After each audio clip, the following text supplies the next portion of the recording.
All right.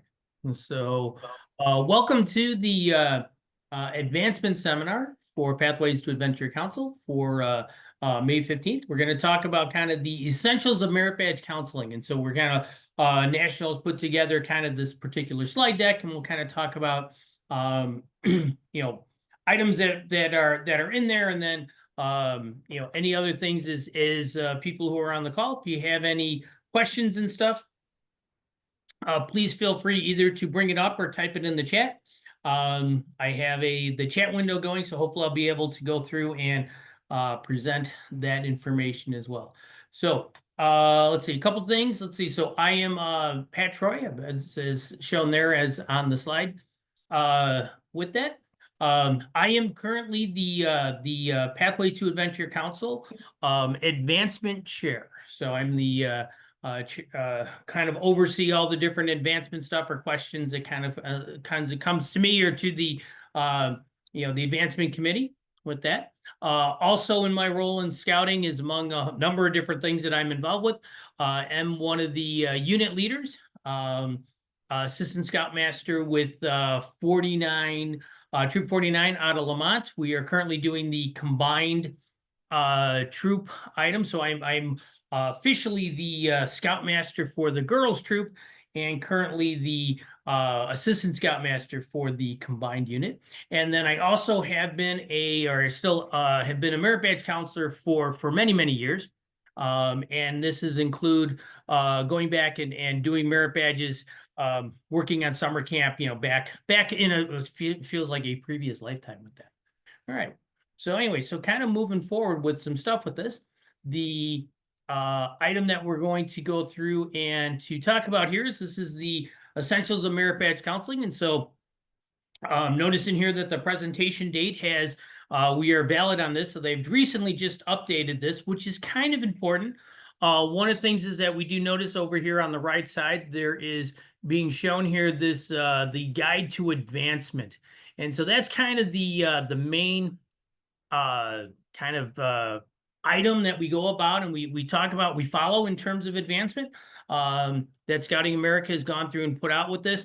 And they've put out just a brand new version of it. And there's been some changes, some updates that have been done with that. And so hopefully I'll try to incorporate some of those different ideas or give some pointers related to some of the stuff with that. But anyway, just kind of to get us rolling, first couple of things just to mention in here is that, appreciate everybody coming in and spending your time kind of talking about some stuff here. All right. Obviously there's plenty of other things that people can be doing, and that you guys are, concerned enough to go about and to, to try to improve your experience with the youth in our council. This is fantastic, and thank you for that in there. All right. Number of things that we're also trying to look at in terms of here is, any sort of questions that you might have. Please feel free to either, as I mentioned before, type it in the chat, or else, just kind of ask with the information, through the slide, turn on your microphone and go ahead and ask, and I'll try to do my best to answer it in there. All right. When we're trying to go about and look over what is going to be talked about in here, a couple things is just going to talk about a little bit into the basics of scouting, kind of like the mission, objectives, and methods, and kind of see how the merit badge program kind of fits into that those ideas, and then kind of talk about what is the kind of the role of the program and its benefits with that. A few other things then talk about is that what are going to be qualifications for being a merit badge counselor, what is the process for dealing with this, and then talk bit about what are going to be some of the different things that counselors encounter and deal with as they're working through this stuff. All right. So those are a number of different things that we wanted to go about and to kind of highlight in there. And so, and again, I assume that, a number of us have had different experiences. And one of the things that's always nice in terms of these discussions is for people to kind of share some of their experiences with that. And so we'll be able to go through and kind of get not only my perspective on stuff, but other people's perspectives on stuff. All right. So in looking at this, the mission of Scouting America is to prepare young people to make ethical and moral choices over their lifetimes by installing in them the values of the Scout Oath and the Scout Law. All right. And so a number of things that happens with this is that the merit badge program, as part of some of the different activities that go in there, is that they are kind of designed to help build up and to work with this particular mission in there. All right. One of the things we kind of started looking at this when we start, okay, we have the mission. What are the objectives? We'll look at this as character development, citizenship training, leadership, mental and physical fitness. And it says every activity in scouting should support one or more of these aims. And so one of the things is that in the merit badge program, yes, there are definitely certain items in there where they do like the citizen merit badge, just okay, yeah, they're looking at citizenship training.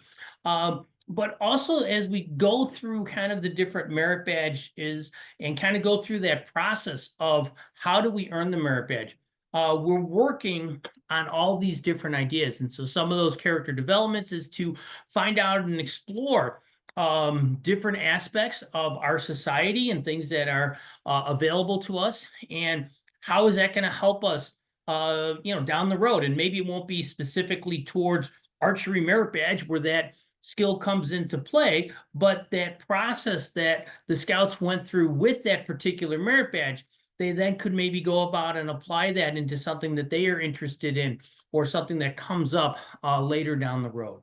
All right, so those are a few things kind of looking at these ideas. Next slide in here is looking at here's the methods of scouting. One of the big things when we do start talking about the merit badge program, we do have in here one of the highlights that the merit badge program also gets in here is this idea about this association with adults. Part of the idea with this, where it comes in with the merit badge program, is that the merit badge counselors are adults. And so in order to go about and to earn the merit badge, they have to go through and interact and work with adults in there. And so that's going to be kind of one of the methods of scouting that kind of gets pulled out with this. In the recent guide to advancement, they actually came out with a lot stronger language kind of talking about this association with adults. And they really did go through and kind of stress in there that it is important that the youth in our troops, in our units, that they do go about and try to seek out a number of different adults as they're doing this in here. So they're kind of highlighting this idea that, adults with that plural in there. And so, this idea that the merit badge program allows them to interact with a large number of people, and they kind of make a comment in there, actually a fairly strong comment in the guide to advancement in the latest one here that says, for units that try to, or that kind of provide all of this in-house, or that has, all you have to do is go talk to this one leader and that leader will take care of all the different merit badges for you.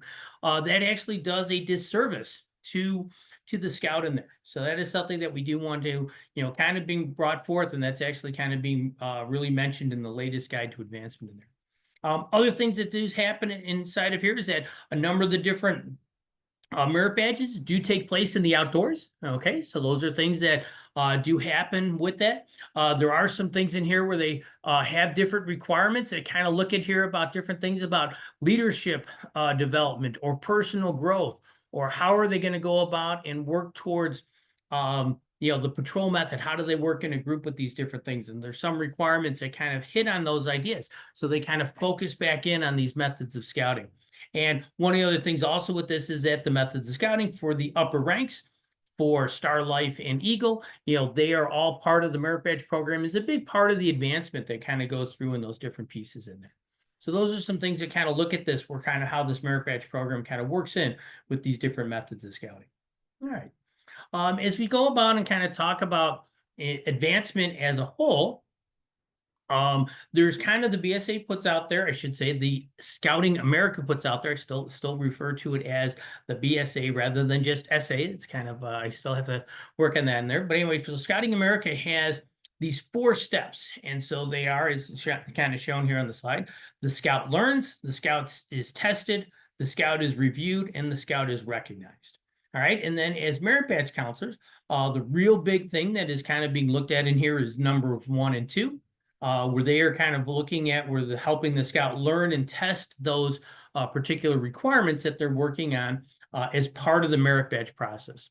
Most of the time when we look at the ideas about the scout is reviewed, that's normally in the board of review time frame and recognized court of honors, et cetera. So oftentimes the merit badges, all right, do go about and really kind of focus in on these top two as part of this. So it is an important part that goes in with that. All right. So as we kind of hinted at, we kind of did this, is that what are some of the roles that the merit badges have in advancement? Okay. First thing that we do want to mention in here is that, for these upper ranks, all right, Star, Life, and Eagle, merit badges are going to be required. Looking down here that there's a total of 21 merit badges, all right, that must be learned for the Eagle rank. Again, some of them are required merit badges. So we do mention in here that 14 out of 18 specific badges are going to be required to earn the rank of Eagle Scout. Not to say that every scout needs to become Eagle or that's the goal of every scout or anything like that. But as kind of that highest rank in a lot of scouts, they kind of look ahead and say, what should I do? Should I get Eagle? And how do I want to deal with this? But that is a goal for a number of different scouts. And so obviously those Eagle required merit badges, are among the more popular. We do look at what are the most merit badges earned by scouts over the year. They will go about and they'll see that they are the Eagle required merit badges are some of the most common in there. All right. Is there a question or just, okay. If not, I don't see anything in the chat or anything like that. So we'll keep moving forward with that. A couple other things also with this is that we do want to make a mention in here is that some of the scouts, and in terms of not only with the Scouts BSA program, but also with Sea Scouts and venturing, they do have the ability to earn merit badges. Now, there are some qualifying things that have to deal with this. Any scout who is a member of Ventures or Sea Scouts who is looking to earn merit badges, they need to have gone about and have earned up through at least the first class rank with a troop before they can kind of proceed to earn them as a member of the Ventures as a venturing program or with the Sea Scout program. So those are something that most of the time people who are doing venturing or Sea Scouts and work at merit badges normally are going to be both members of both a troop and a crew and a ship, or a ship, depending on how they're looking at it in there with those things.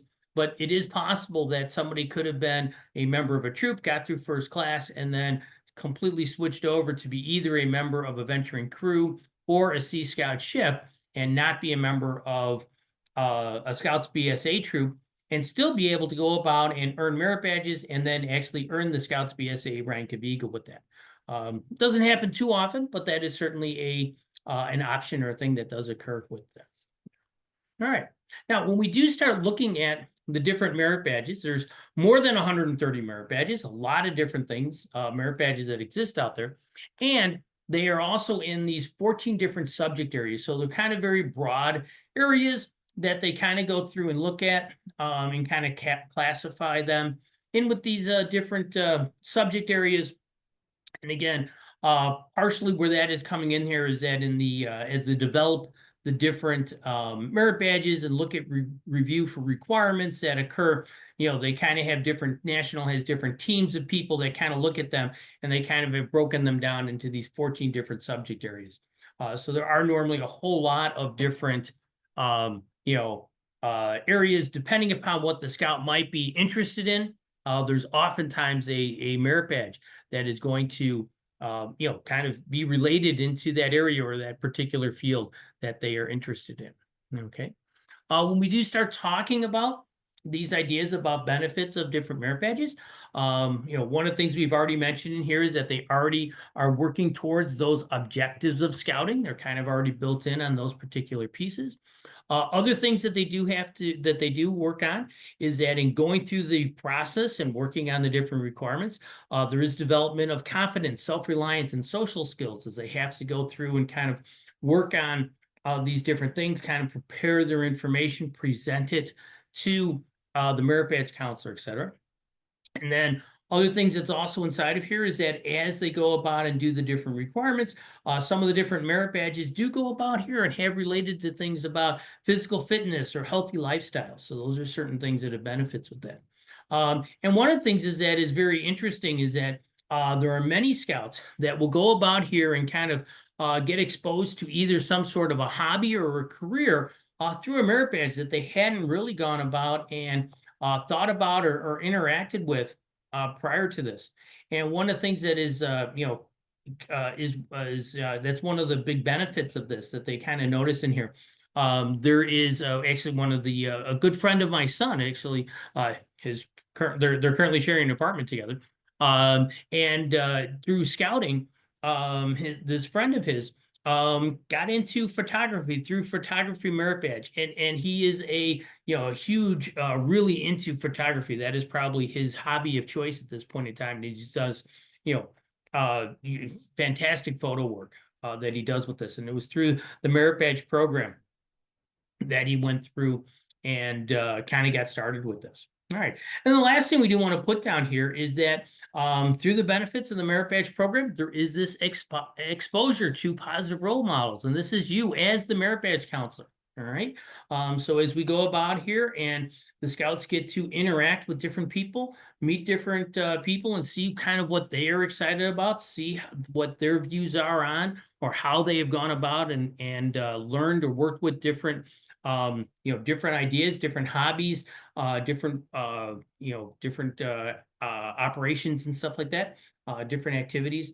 And so most of the people do this because they're excited about the field. They want to go about and work on these different things with other people, share their knowledge, and those they help excite the scouts in terms of kind of following on. Says, yeah, that was kind of cool. I really like that in there. So those are definitely things that we want to kind of move forward with this. All right. So as we do start talking about the qualifications to become a merit badge counselor, all right. So the merit badge counselor, you have to be at least 18 years of age, all right, in order to be a merit badge counselor. Good character, having skills and education in the subject areas. And the other thing is having a good rapport with leaders and scout age youth. So those are some of the main pieces in there. All right. One of the things is that obviously there are items to kind of verify this. Obviously the age is a thing. Okay, we can verify that. Normally when we talk about here good character, one of the items that is included with that is that every merit badge counselor does need to go and go through a background check. All right. So those are things that is important to go about and get done. And so those are kind of filled up with that. And then when we start looking here at, having skills and education in the subject area, part of the thing in order to be, you do have to apply to be a merit badge counselor. It's a group that kind of reviews, why should you be a merit badge counselor? And so there's a thing where you say, hey, here are some of the skills that I have. Here's some of the background. Here's the education that I have in this area that would make me a good person to be a merit badge counselor with that. All right. And then one of the other things is that as people go about and work with youth and leaders through training such as this one here, also there is the online merit badge training, et cetera. And then also just through experience as we work with this, we do kind of go about and kind of develop, okay, what works well in terms of working with leaders and others and other youth to go through and to help us, improve that interaction and make that experience positive, not only for the scouts, but also for yourselves as a merit badge counselor with that. All right. One of the things is that per the guide to advancement, there are going to be some special certifications and trainings, okay, that do need to be required in there. One of the things is that, if we start thinking about this, there's certain things like if you're going to do one of the shooting merit badges, rifle shooting, shotgun shooting, et cetera, there's needs to be a certain amount of NRA certified, instructor along those lines with that. If we're going to be going about and working with, as we're mentioning here, scuba diving merit badge, the counselor must have a specific certification or else is involved with someone who does. All right. So there definitely is a thing where we're just kind of mentioning here with the, scuba diving merit badge. I actually currently am. I need to actually probably drop this because don't really have uh, the ability to work with scuba diving merit badges I had in the past. But I actually was not basically a dive master who could go about and do the instructions with that. However, reason why I ended up becoming um, scuba diving merit badge counselor was because there was our troop, our unit was going to go down and do down to Florida Sea Base, and they were going to go about and do kind of do some diving down there. They had to get certified, et cetera. And when we first were looking at the dive shop in which the scouts were going to go about and get certified in there, they didn't have an opportunity or someone who was actually a scuba merit badge counselor in there. And so while it wasn't my intent to actually go about and teach any of the scouting or the scuba skills, that was all going to be done by the certified instructor there with that. But I would be the one who could was going to be there, helping drive people to and from the events, et cetera. And so I could kind of see, okay, yes, they did this. They were able to do that. And so I could go about and kind of take care of kind of the merit badge side of things, even though I wasn't necessarily being the one who was actually doing the certification there. So oftentimes when we do these certifications, and if you don't actually have a specific certification, it doesn't mean that you actually can't be the merit badge counselor for those things, for those people in there, but you have to make sure that you are always involved with someone who does, for swimming, et cetera. You don't necessarily have to be a lifeguard, but when you are doing swimming, when there's any sort of activity in the water, a lifeguard needs to be present. All right. So those are some things that happens with this, is that some of the things is that, looking at CPR, looking at some of these different things. Yes, there needs to be certain certifications that are involved. And if the merit badge counselor doesn't have them specifically, okay, then they need to make sure it's part of their job to go about and to make sure that that there is somebody who has that in order to move forward with certain trainings or different activities that might occur in some of those areas. All right. All right. Now, when we do go about here and look at registering as a merit badge counselor, okay, so first thing we have to do is we have to go about and fill out an adult application. All right. And even if we already are a registered adult with a unit or something like that, we do have to submit a specific another application. And in this one here, we're looking at, we need to use here code 42. That's the code for a merit badge counselor. So you're registering for that particular position in there. All right. And so this is going to be something that you would need to go about, fill out, and then make sure we turn into one of the council service centers. All right.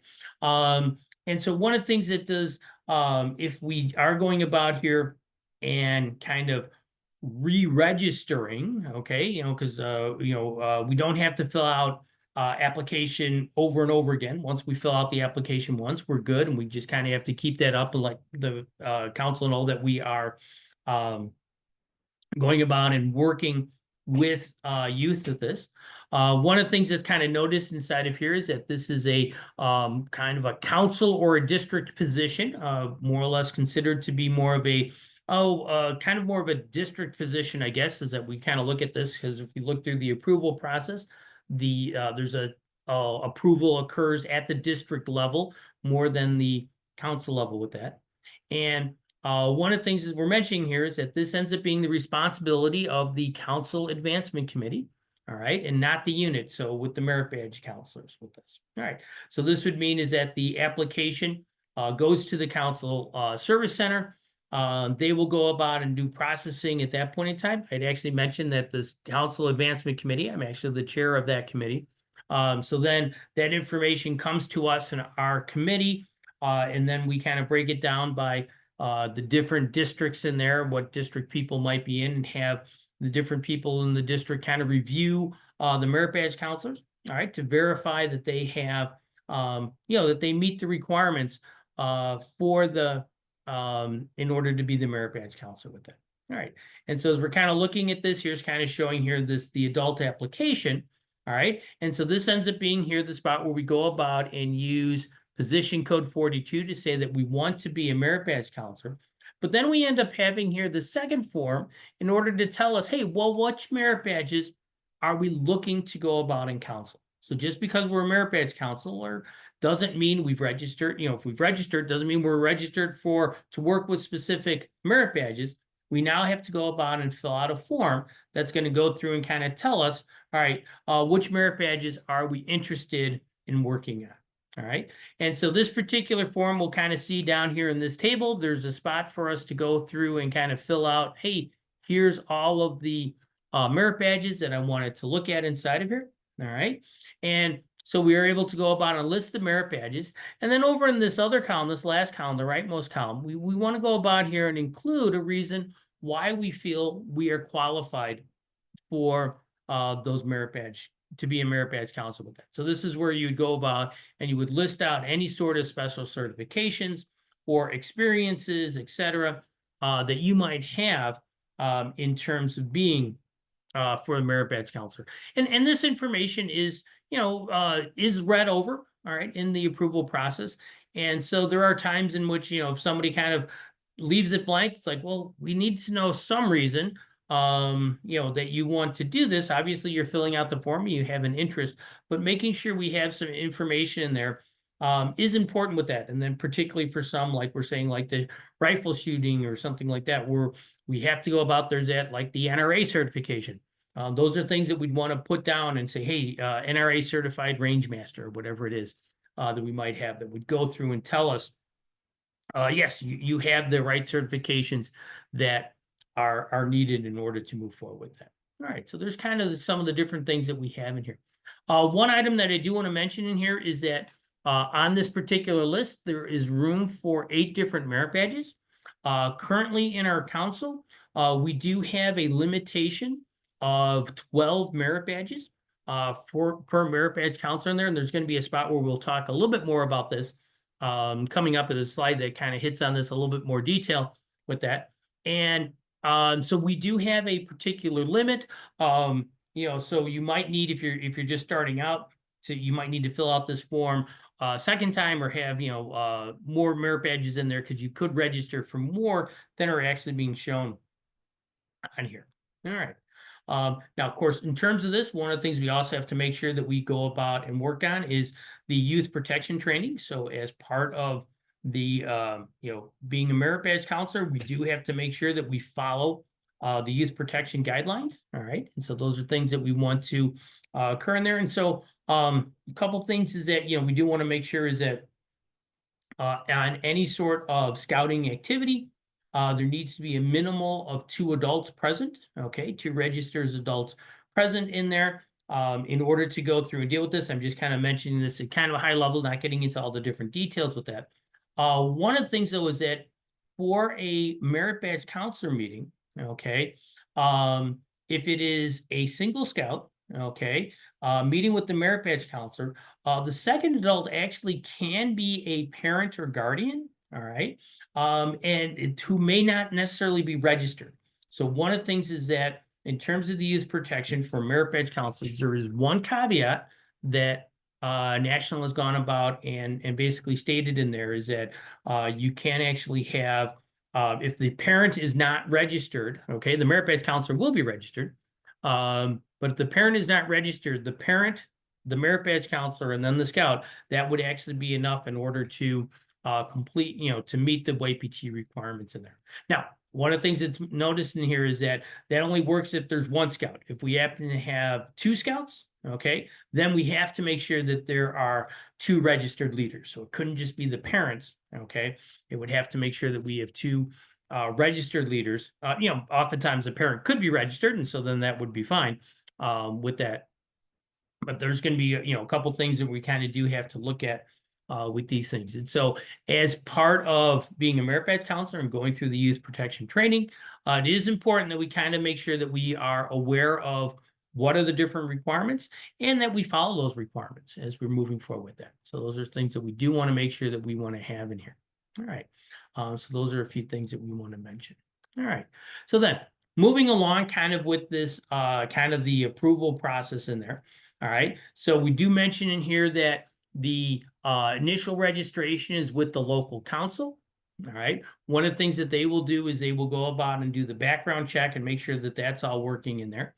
Then as we would go through here and specify the the merit badges. Okay, so then it's going to be up to, as we mentioned in here, there's this basically the district advancement chair. So whoever is going to be the advancement chair for that particular district, they're going to be the one who will kind of work with the review the application, make sure that the person that it seems proper for the different merit badges that they want to work on, that they're going to deal with on there.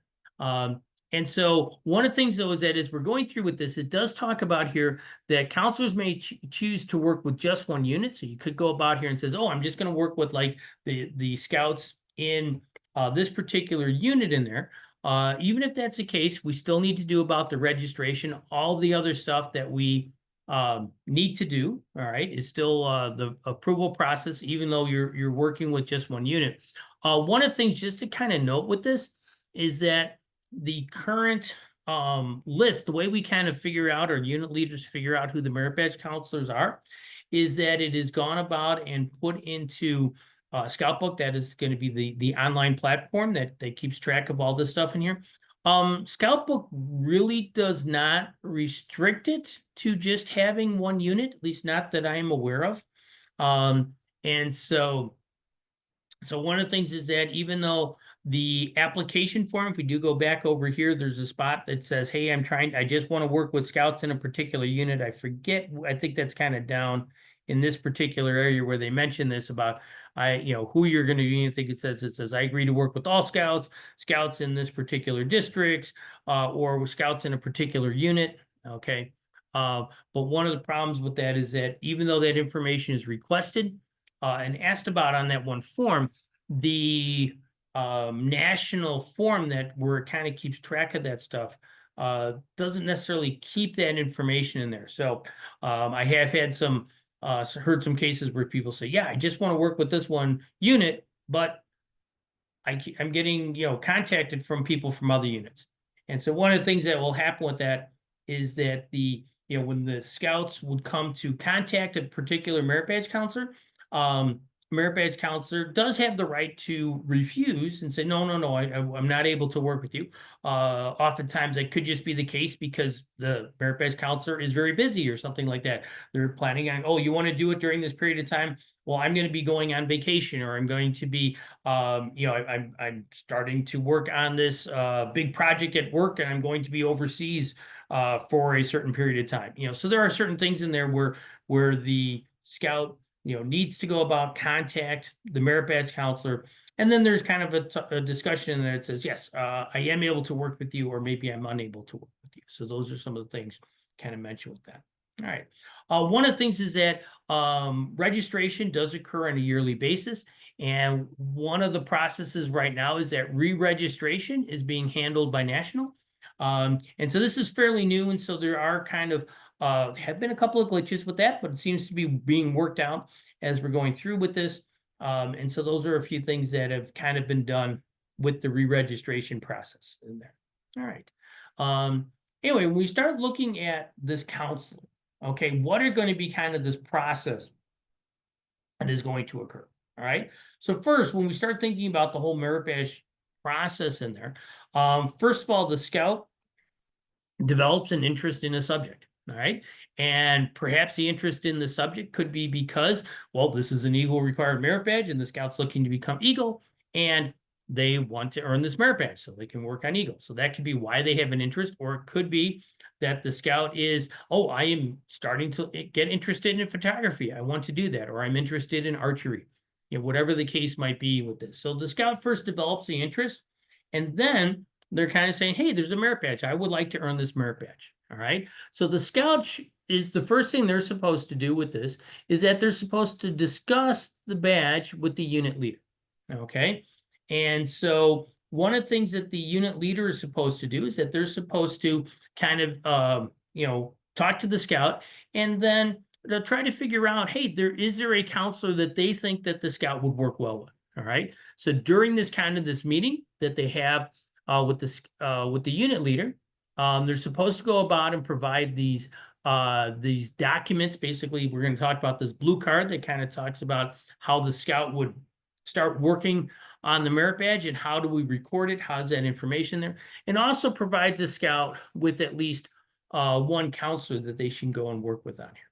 Oftentimes, it could be that the scout might have an idea about who their counselor might want to be.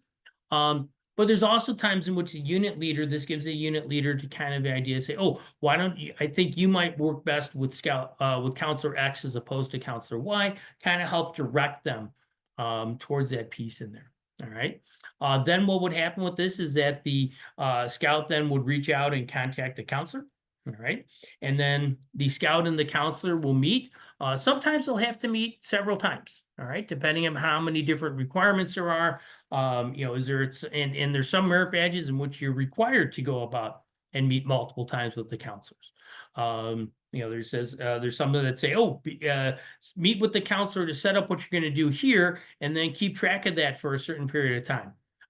And then go back and meet with the counselor later to have finalize that discussion with them. So those are some things that, could happen. Sometimes there are some merit badges, and depending upon what the merit badge is, where you could go about and meet with the counselor just once if the scout is prepared and they have everything ready to go, can show all their the information that they have for the counselor, then they don't have to meet again. But there are definitely merit badges that do require multiple meetings with the counselors. And then they keep doing this until all the different requirements have been fulfilled. All right. And then after the requirements have been fulfilled, okay, basically the counselor approves the completion. And this is going to be where we go about and we kind of sign this blue card. We got photos of the blue card kind of being shown here in a little bit. So we'll talk about that. And we'll kind of look and see what that process is and what's how the form works out with that. Then after the counselor has approved the blue card, they return the blue card to their unit leader. Okay. The unit leader then goes about and has a second signature on the card to go about and to indicate, yes, that they have received it, that it has been recorded, that it will be recorded with this. And then they give the unit leader, there's a part that the scout keeps in order for their records with this. And then what will happen with this is that the unit reports the merit badges as completed as part of the overall advancement. All right. And then that merit badge would then be presented, often in most troops at an upcoming court of honor. All right. So those are kind of the process that goes through and is done with this. All right. And if we're trying to look at this in a little bit of a, kind of a graphical setting in here. All right. It says the scout first figures out, meets with the leader, gets the merit badge counselor name, gets the blue card. Okay. Scout contacts the counselor. They schedule their first meeting. They might have multiple meetings going on depending upon what's going on with that. The scout completes the requirements. And then there's the documentation, basically the paperwork that needs to get done. The counselor fills out their part. The unit leader then is informed with all that stuff. And then the unit basically obtains the badge and presents it back to the scout. All right, so there's kind of this whole process and all the different steps that are occurring with this. All right, so when we have here, so we're going to talk a little bit about this idea of the blue card.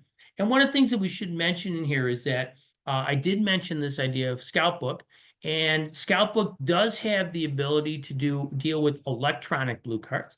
And towards the end of this, I'm planning on going about and give kind of a little bit of a quick demo in Scout Book. Hopefully that'll work. That will can kind of show how you would do this electronically. But right now we're just going to kind of talk about the paperwork piece. And part of the idea with this paperwork piece is that there's a couple of different parts of it. And the unit would get one, the scout gets one, the merit badge counselor would get one of these parts. And so those are all things in there to keep track so that people have a record of what had been completed, et cetera.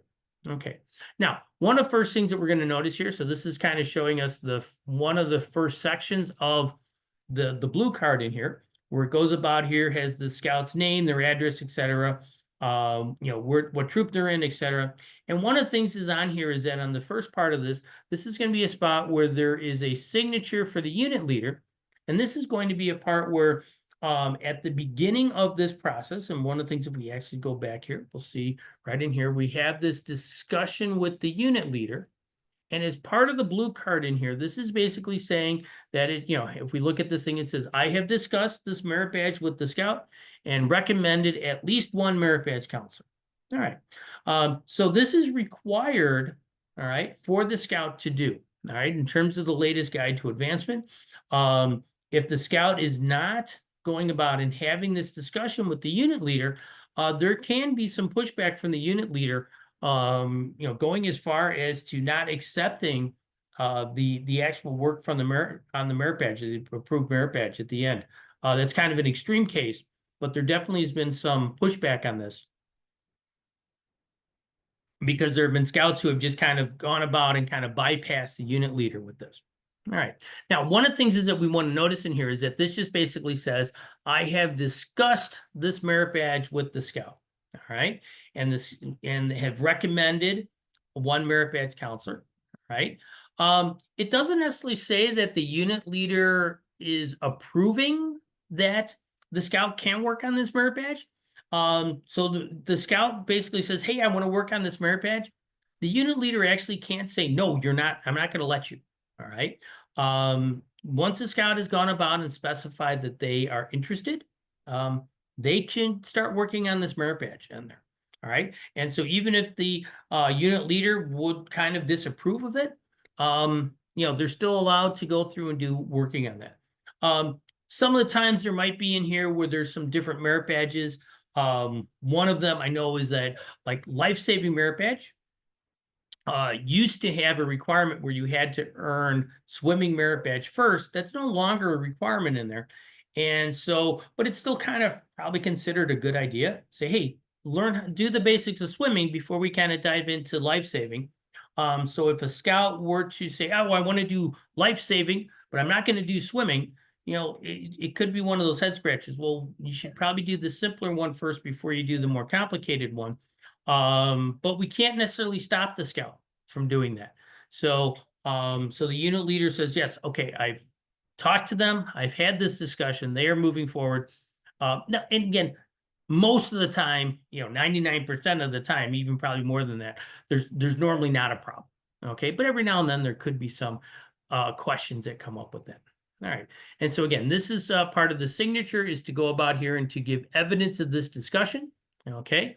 And indicates that a registered counselor has been recommended. Now, that doesn't necessarily mean that that's the counselor that the scout's working with, but that's the one that is the merit badge that they're being directed towards with that. All right. So here we go about here. Now look at kind of one side of the complete blue card. So that page we were just looking on before was over here on the right side of this particular piece. So there's all that scout's information. On the middle section in here, there's going to be a spot where you can record all the different completed requirements. Okay. And then on the last one, it kind of gives here a little bit about the process about how the scout should be going through with the merit badge on it. All right. So those are some of the things that we're looking forward on with this. Now, the other side of the card, this is going to be where the application and the approval piece actually occurs on here. All right. So this first part in here, so this is going to be the part that had the scout's information on it. On the back side of here, this is going to include the merit badge. Okay.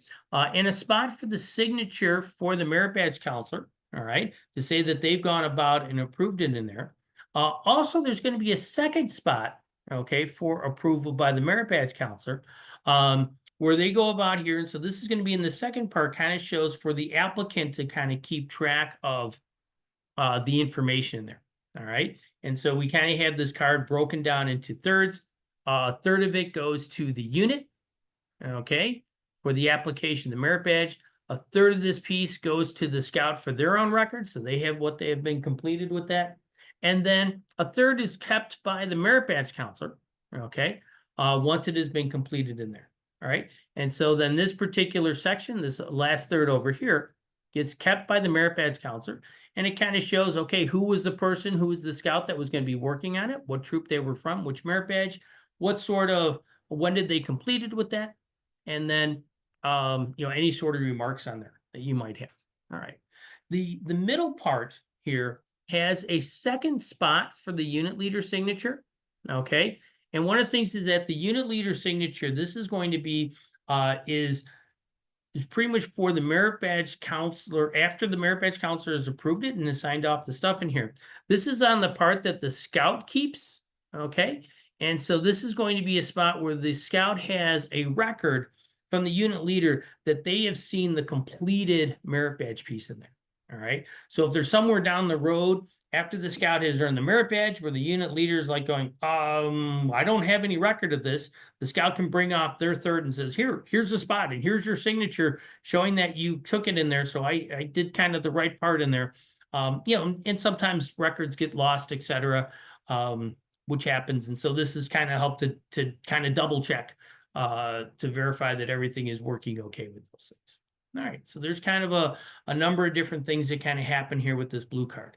And so as we're kind of looking at here, going back to the one side, okay, you know, would have here the beginning part would have the scout's information, right?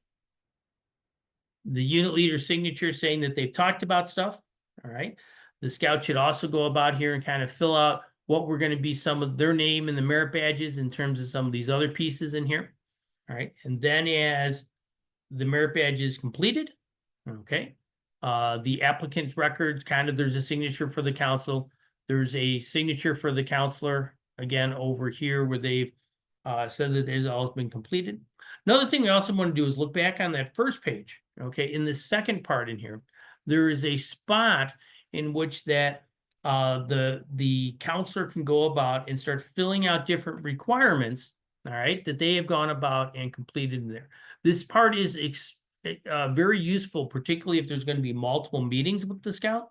Okay, might go in here and start saying, okay, so on meeting date X, we've gone about and we've worked on a certain number of requirements. And so we kind of fill out which requirements, what date did we complete those on? There's the initial pieces in there. And then maybe they come back and they meet with the merit badge counselor again, and there's going to be a few more requirements that they're going to work on. And so you kind of keep that documentation moving forward. As a merit badge counselor, I know that there's been times in which I've gone about and haven't kept track of this. And then when you've met back with the scout, you're trying to remember, all right, what did we do? What did we not do? And so I've definitely found out that writing down this information is very useful, very helpful in terms of doing that stuff in there. All right. So there's going to be some of the stuff kind of with this blue card, kind of how we go about here and kind of keep all this information, basically the paperwork that is being done with that. All right. Any questions just kind of on this thing? Because oftentimes kind of the blue card is often an important piece here as we're talking about stuff. During the merit badge process, you know, as they're working towards it, does the scout keep the blue card, or is that the merit badge counselor that holds on to it? Normally it is the scout that keeps it, because one of the things that could occur is that it could be that the scout might work with a couple of different merit badge counselors. Oh, okay. Yeah, that's so one of the things with this is that you know, particularly on some of the longer merit badges in there, you know, like you're trying to do cooking where you have to do cooking for a certain period of time, or hiking. You know, I've met with some of the scouts in my troop and we've done, okay, you've got, you know, 3 of these 5 hikes or whatever it is, what's the total number in there, have been done. And so kind of I checked them off and looked over those things. And so kind of do that initialing pieces in there. And so then if for some reason they meet up with the merit badge counselor, like at summer camp, they can go about and say, yeah, here's the rest. And I finally got these all done. You know, so those are kind of the ideas where every now and then it could be a case where the scout might work with multiple merit badge counselors. You know, they move, merit badge counselor then becomes unavailable, whatever the case might be. You know, so it's normally this is kept by the scout, of course. You know, I'll just talk about my son when he was a scout and maybe my own as a scout.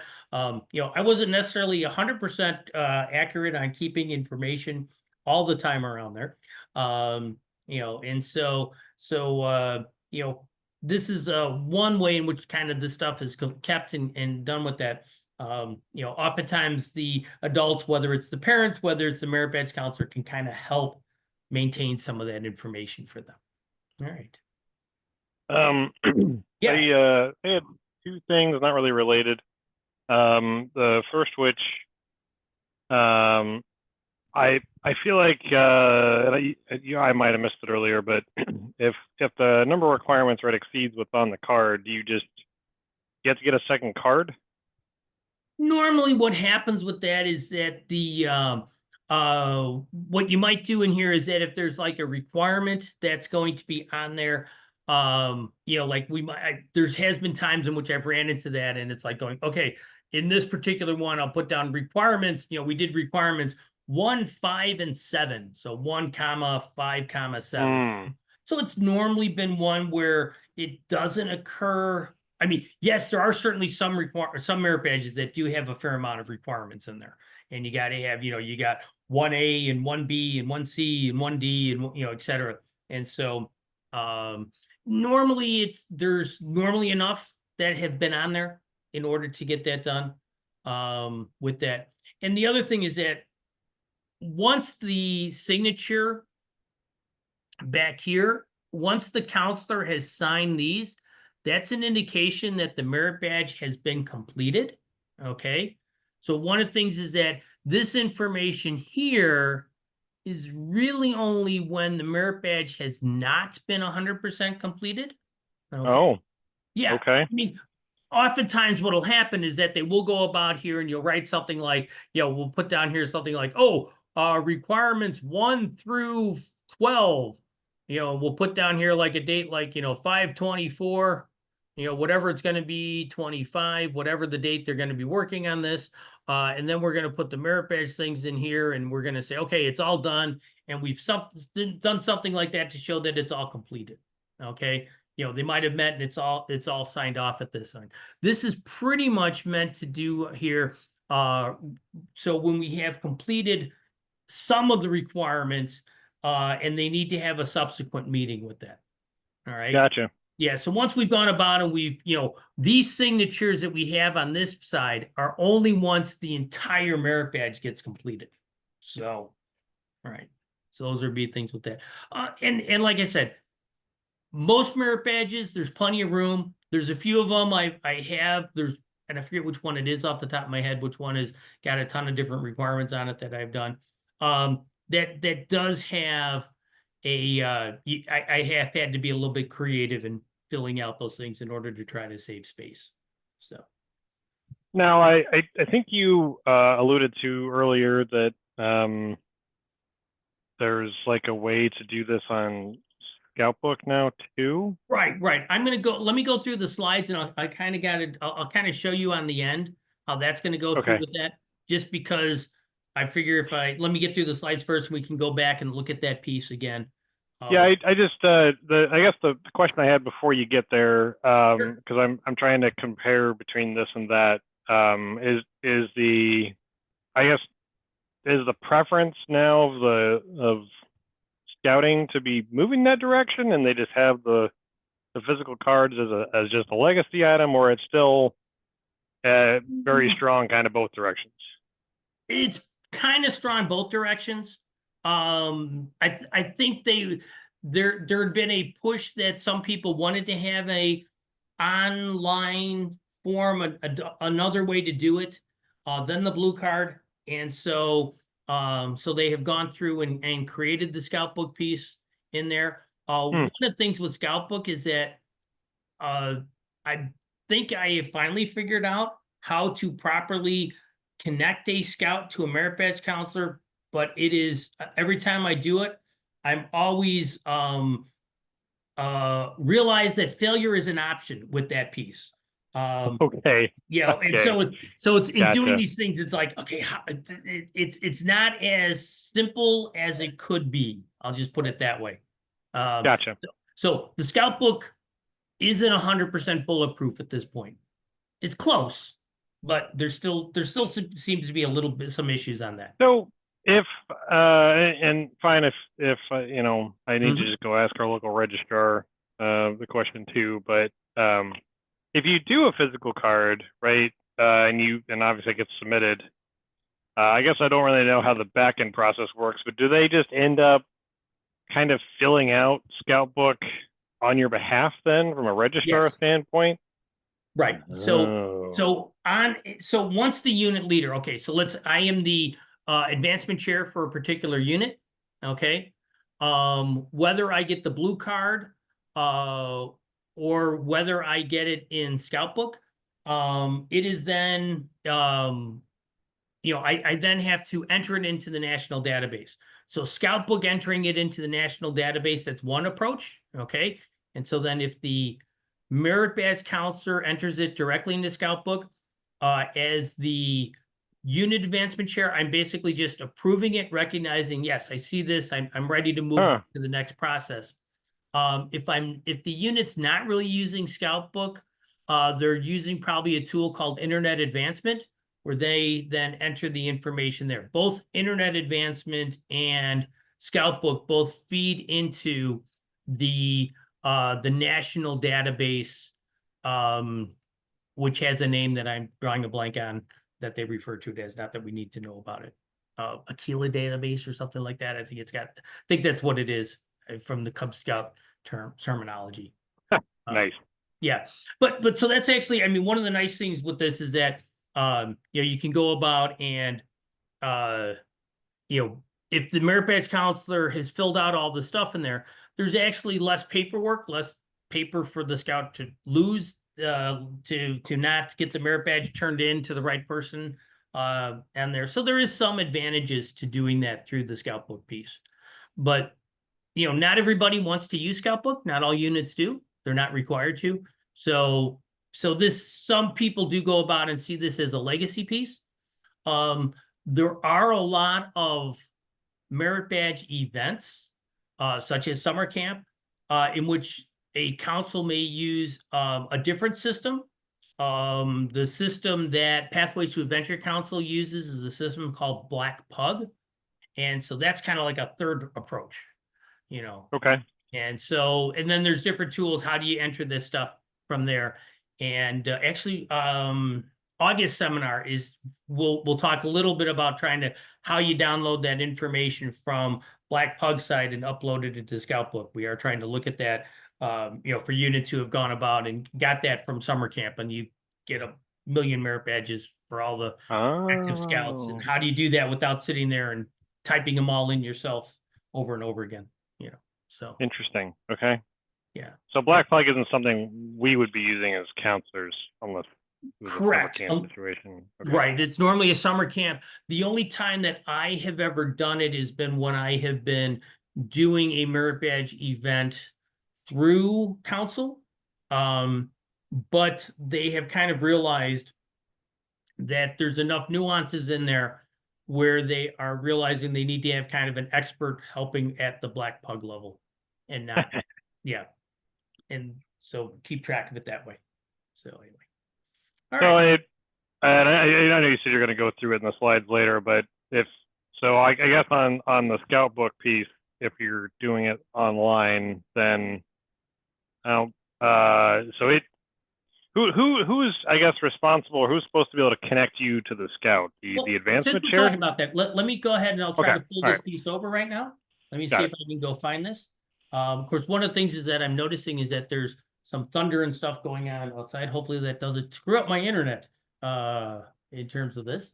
All right, so let's bring up here. All right, so I have here, cool. It actually hopefully everyone can kind of see this in here. So we have here Victor R. Advancement record, he's an Eagle Scout in our particular troop. And so I decided to pick on him just because how we would do this. All right. So this is Scout Book, and I basically got through the unit, came up with the part in there where it says you got to the Scout's advancement page. And here's kind of showing all the different requirements that they would work on here. And here's all the different merit badges that the Scout has worked on and earned, et cetera, over the years. So again, this is he's already Eagle, so lots of different stuff in here already. But let's say he was going to start a new merit badge. Okay, so you come in here in Scout Book and we click on Start the Merit Badge. All right. And so, I probably have not logged into this long enough in here. It probably logged me out. Hold on a second. Let me jump back over here. Yep. All right, hold on. All right, I got to log back in. hold on a second.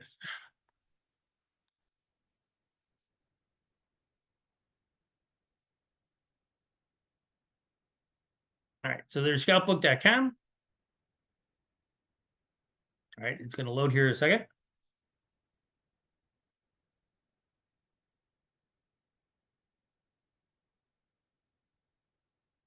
Come on.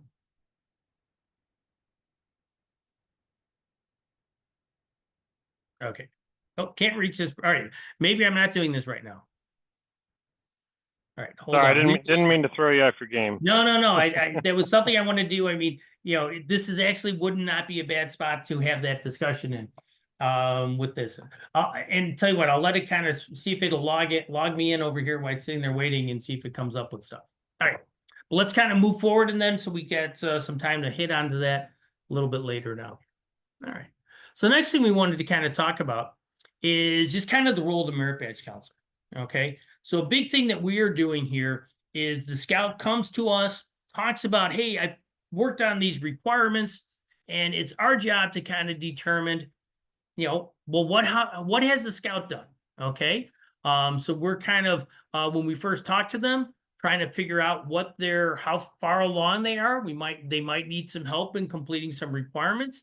What is their current knowledge? What is their current interest? And so sometimes we are helping them move along. Oh, you're looking for this? Well, you should look at, maybe here's a good resource to try to figure out these pieces in there. Or sometimes we'll meet with the scout and we'll spend some time, doing a little bit of instruction with the scout in terms of trying to help to teach them, hey, what are some of the information that they need to know in there. All right. And so this is kind of one of the first things is that when we first meet with the scout, some scouts will say, I've got everything done. I just got to meet with you and get stuff signed off. Or it could be, I'm interested, but I don't know anything about this. All right. So there's going to be, we have to kind of figure out what we're going to do and what the scout needs with this. All right. So a lot of the things that we're going through here is that we need to evaluate their progress. Okay. Review some of their completed work that they've done.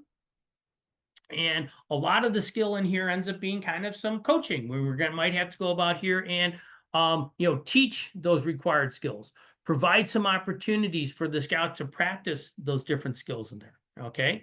Maybe they might need some encouragement, all right, in terms of what's going on there. Help guide them in setting goals and provide help for reaching those goals. And then, how do we evaluate their progress? And then also, how do we make sure it says, okay, we need to have a little bit more stuff done in this thing as we move forward. All right. So those are kind of a lot of the roles. And as merit badge counselors, we're doing a fair amount of coaching. All right. And that's can always be a lot of fun. I'm actually a school teacher by profession. And, as my students go about and learn different stuff, that's really one of the highlights of my job. And kind of getting them from point A to point B, and being a merit badge counselor also does a fair amount of that as well. All right. There's also going to be a fair amount of mentoring. Okay. And just kind of maybe pointing the scout in the right direction, sparking that curiosity, trying to have them dive deeper into the stuff with that, set some sort of long-term goals. Okay. That the scout might have in terms of things that they might want to look at in terms of this. All right. And so oftentimes there's different scouts, like I had mentioned in there, my son's friend who was really into photography, the merit badge counselor who we worked with them, he still interacts with that person. They're both camera nuts and go about and, we'll meet up and talk about different opportunities and f-stops and lens focus lengths, et cetera, all those different stuff in there. So those are a number of things that they go through and they talk about to this day. All right. When we do start looking at the merit badge requirements, okay, one of the things that we should note in here is that the merit badge requirements do change. They do update, okay. There's 130 of them in there. And so if only, 10 of them were to be updated every year, that would mean that we could have, the merit badge requirements could be out of date by over a decade, depending upon what they are doing in there. And so they try to go about here and have a review of all the different merit badges, at least every 5 years. And try to see, okay, as the requirements still properly reflect where the state of this field is at. Do we need to go about here and have any sort of do we need to have any sort of updates or changing requirements or things like that we want to go through and work on? All right, so those are some stuff that the that the merit badge requirements do update in there. Now, a couple things we also need to worry about here is that per the standards of the merit badges is that the merit badges requirements are not flexible. Okay, they must be fulfilled as written, and it's really important that the wording is paid attention to in there. All right, so this wording matters. Are they using the word where the scout needs to show, where they need to demonstrate, they need to describe, list, make, etc. So it's been really important that these verbs that are being used in here have to be taken literally, and particularly as merit badge requirements change, sometimes these words that they're using in terms of the requirements have changed as well. And I know I've kind of gotten caught over the years with this, where it's like going, oh, wait a minute, they changed this from having a discuss to having a describe. All right. And so there's kind of a different idea about how that's being done. I always thought a discussion is kind of a back and forth between multiple people, whereas describe says one person needs to express this idea. So those are some things that we do. Question Yeah. on that. If they're like, let's say as a counselor, right, you're reading that description, and it's for whatever reason, right, it's unclear exactly what that objective is. Is there a different reference place to go and like get an example of what it means or anything like that? That's always the question in there. There's a fly fishing merit badge is the biggest example of this. It talks about to catch a fish. And is it catch a fish using fly fishing rod and reel? Okay, or fly fishing equipment, or just catching a fish anyway? And so there's kind of going on there where we kind of talk about, and taking this to the extreme. If someone throws you a fish and you catch it, so you're down at San Francisco, Fisherman's Wharf or whatever, is that catching a fish? You catch a bear that caught a fish. Did you catch the fish? And so oftentimes what will happen is that there are sometimes discussions where this is on. Many times the different merit badge counselors kind of know who the other merit badge counselors are and kind of have a discussion with them. You can normally reach out to the Pathway to Adventure Council Advancement Committee, so myself and the other people, and have a discussion there about, okay, what are we really talking about with this? And there certainly is this idea where we do much have here fulfilled as written, but there definitely have been times in which, okay, well, what does that written really mean? And so those are some of the things that kind of that certainly comes into play. And there's through scouting a lot of the do your best, and that applies to the merit badge counselors. All right, look at it, what you think it means at that, and kind of go with what's occurring with there. Gotcha. So those are going to be one. Like I said, that the catch a fish one is the kind of the big example where this, and how is that really meant to be interpreted? So yeah, certainly. There are definitely requirements out there where it is not 100% clear exactly what is meant as written, where two people can read it and interpret it in different ways. So I guess an interesting follow-up with that question, because it seems like this is going to be an obvious one that could come up. Like, if you as the counselor interpret it as, like, let's just take the fly fishing example. That's actually a really good one. I think context-wise, that one, more or less should kind of be whatever. But, in that example, right, if the counselor was like, well, you need to be able to, do a fly fish catch, right, with the fly fishing reel, and the scout's like, well, well, I just caught a fish, right? Isn't that the same thing? Like, how would you resolve the discrepancy? Just have the unit get in touch with the unit leader? Perhaps, yeah. I mean, one of the things is that oftentimes what can occur is that you might go back to your unit leader and says, okay, we are having this discrepancy, okay? And I have known that there have been times in which a scout has then gone to a different merit badge counselor and who might have a different interpretation and Right. finish it up at that point in time. And towards that end, it's one where, if you as a merit badge counselor, you feel, no, this is really the right requirement in there, even if, with some discussions, I would say stick by your guns. All right. And if the scout decides to go elsewhere, well, then that's up to the unit, and that's not necessarily your problem as such. Okay, got it. Yeah, I mean, Makes sense. yeah, it's kind of like, you want to, be firm, but if they figure out, if they kind of have a workaround, it's like, all right, that's not on me on that one. Again, there's a lot about it where the big thing is as much the process, not to say that the skills, the different things aren't important, but in the, long-term goal, it's kind of the process, the scout working through these different things. And sometimes there's a lot of scouts that really kind of understand, oh, wait a minute, there's different interpretations. How do we deal with this? And that is life. There's certainly, those are things that come along in there. All right. Yeah, so those are some things with this. All right. Unrelated, but since I'm thinking about it, some of these badges, I think like the ones that I signed up for, they probably could be done over like a Zoom meeting of some such. I know you were talking about the 2 registered adults and the adult plus parent previously. I mean, does that make sense as being like a reasonable thing to have just the 3 people on a call, or is there rules around that, I guess? The youth protection issues do talk about how to handle Zoom meetings and things. So it would be where you do need to have parents with that.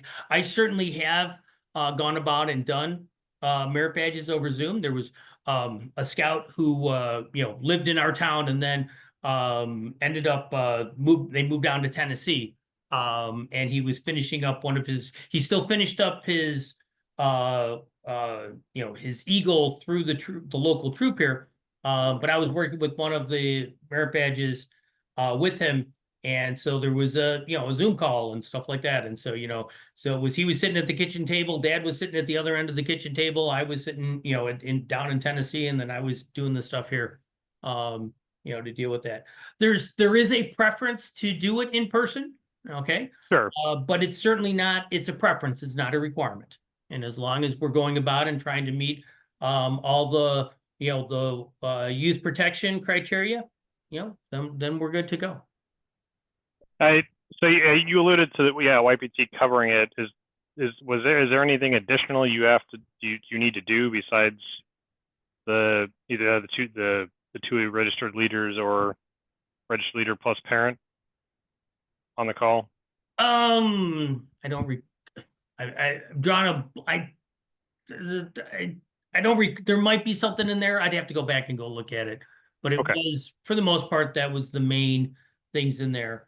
With that, the part where I think they mentioned something about where they, for the most part, want to make sure that the parents in the room with them. There was one thing in there in which the scout needed to join the call after the 2 adults are on the call. Yeah, that makes sense. So I'm not sure how you would orchestrate that. Using waiting rooms ended up being one of the big ways to take care of that. Okay. Scout sits out in the waiting room until, okay, we're ready to go. Okay, let everybody in, and we're good to go. Got it. Yeah. All right. Cool. Thanks. All right. Sometimes, as this particular site is mentioning here, there could be some merit badges that do have similar requirements. Okay. For the most part, this is allowed unless it is specifically disallowed. All right. And so those are kind of the things with that. There are some merit badges that says, this requirement cannot be done for some other requirement in there. Cooking, I think, is some of the stuff in there because it is mentioning that you also have like some of the cooking rank requirements for tenderfoot second class and first class. So that's one of the ones, if I recall correctly, has some of those, disallowed pieces in there. But there's definitely, times in which we're doing this, and that kind of can double dip, so to speak, into for this other merit badge in there, or this other requirement in there. Big thing again, use common sense. Okay. We're maybe times they don't need to, doing it again is unnecessary with that. All right. So those are a few things with that. Again, there's a whole lot of all the different like swimming requirements. Okay. What is a safe swim defense or whatever it is. So those are things that are kind of what's safety afloat for the boating ones. So once they've gone about and learned it, oftentimes it's like going, all right, well, maybe we reiterate that for safety, but as long as they got the basics, we're good to go on those. All right. So those are a few things with those. All right. So there are a couple things we do want to mention here is that no council, district, committee, unit, or individual has the authority to add or subtract from advancement requirements. Pretty much what this is coming down here is that the BSA has this idea about no more, no less. All right. Now you can always go about, and if you want to kind of dive into something that goes beyond the requirement, like Citizenship of the Nation, talking about some of the different documents, et cetera, that have been helped form as part of our Constitution, et cetera. There's some backstory and stuff that I'll oftentimes go into, and that's more just to kind of fill up and to give maybe a bigger understanding with this. But those are certainly things that I'm not expecting that the scouts have to know in order to meet some requirements. It's more, those are the things that we kind of deal with, are just kind of helping them understand maybe the big picture that goes on with stuff in there. All right. In terms of this, there are some limited exceptions in terms of youth members with disabilities. All right. Most of those have to go again, get approved by the Council Advancement Committee. So there's in the Guide to Advancement, there's different rules about stuff with that.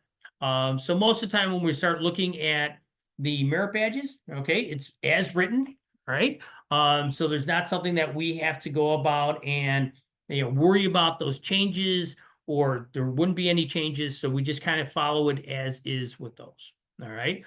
If there is going to be something with special needs, that oftentimes has to go to the Advancement Committee, and then they would go about and kind of provide what sort of modifications might be done, et cetera, with that.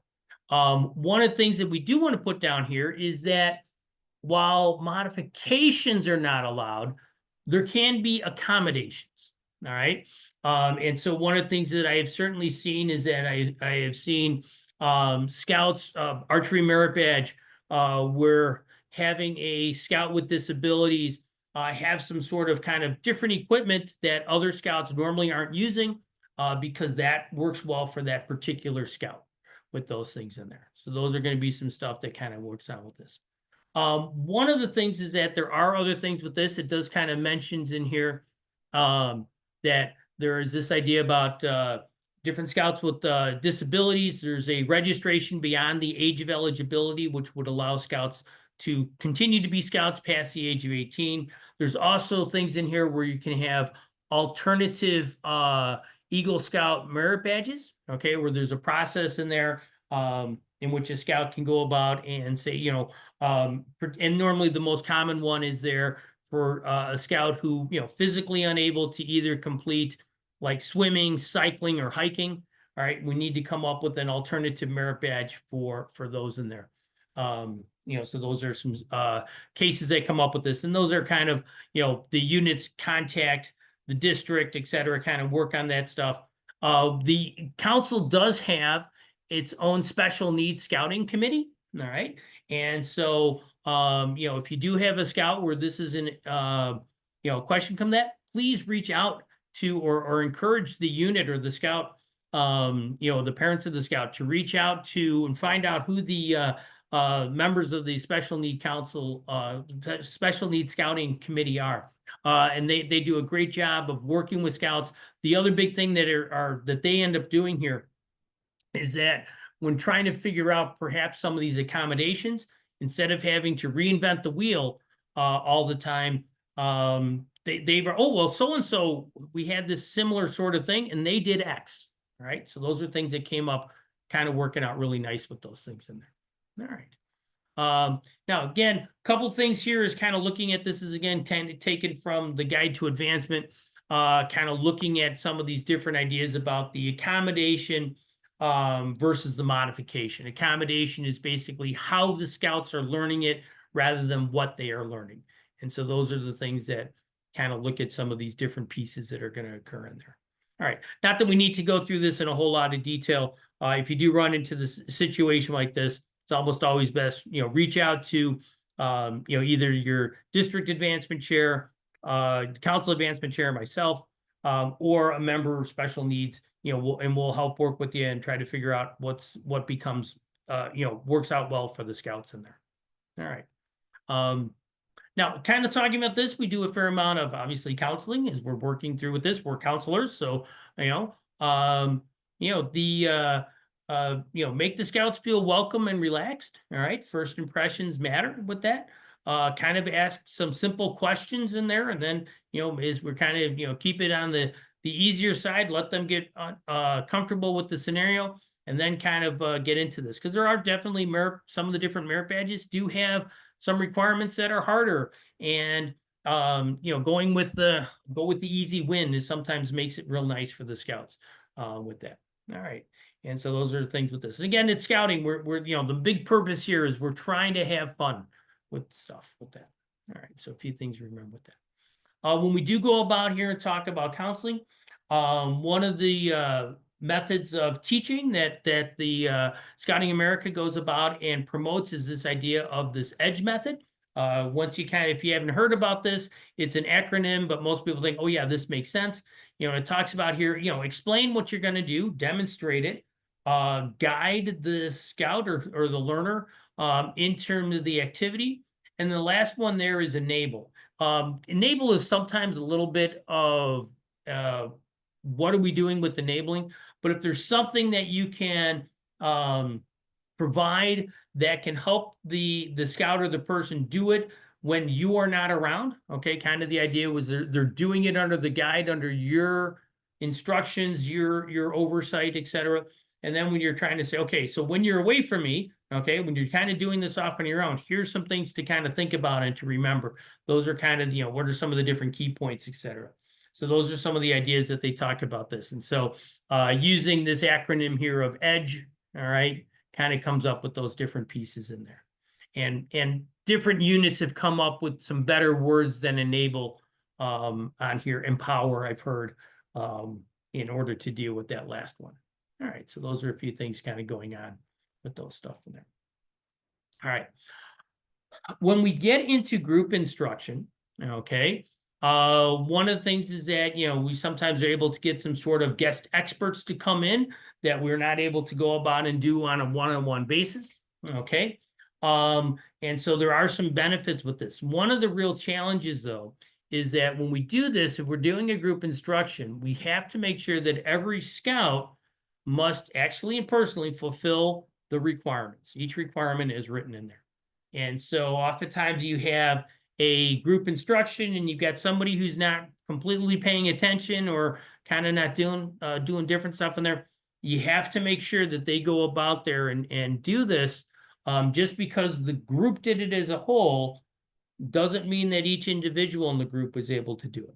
All right. So those are some stuff that we kind of have to work on with our group instruction there. So that's often a challenge when we go through and work on group instructions with that. All right.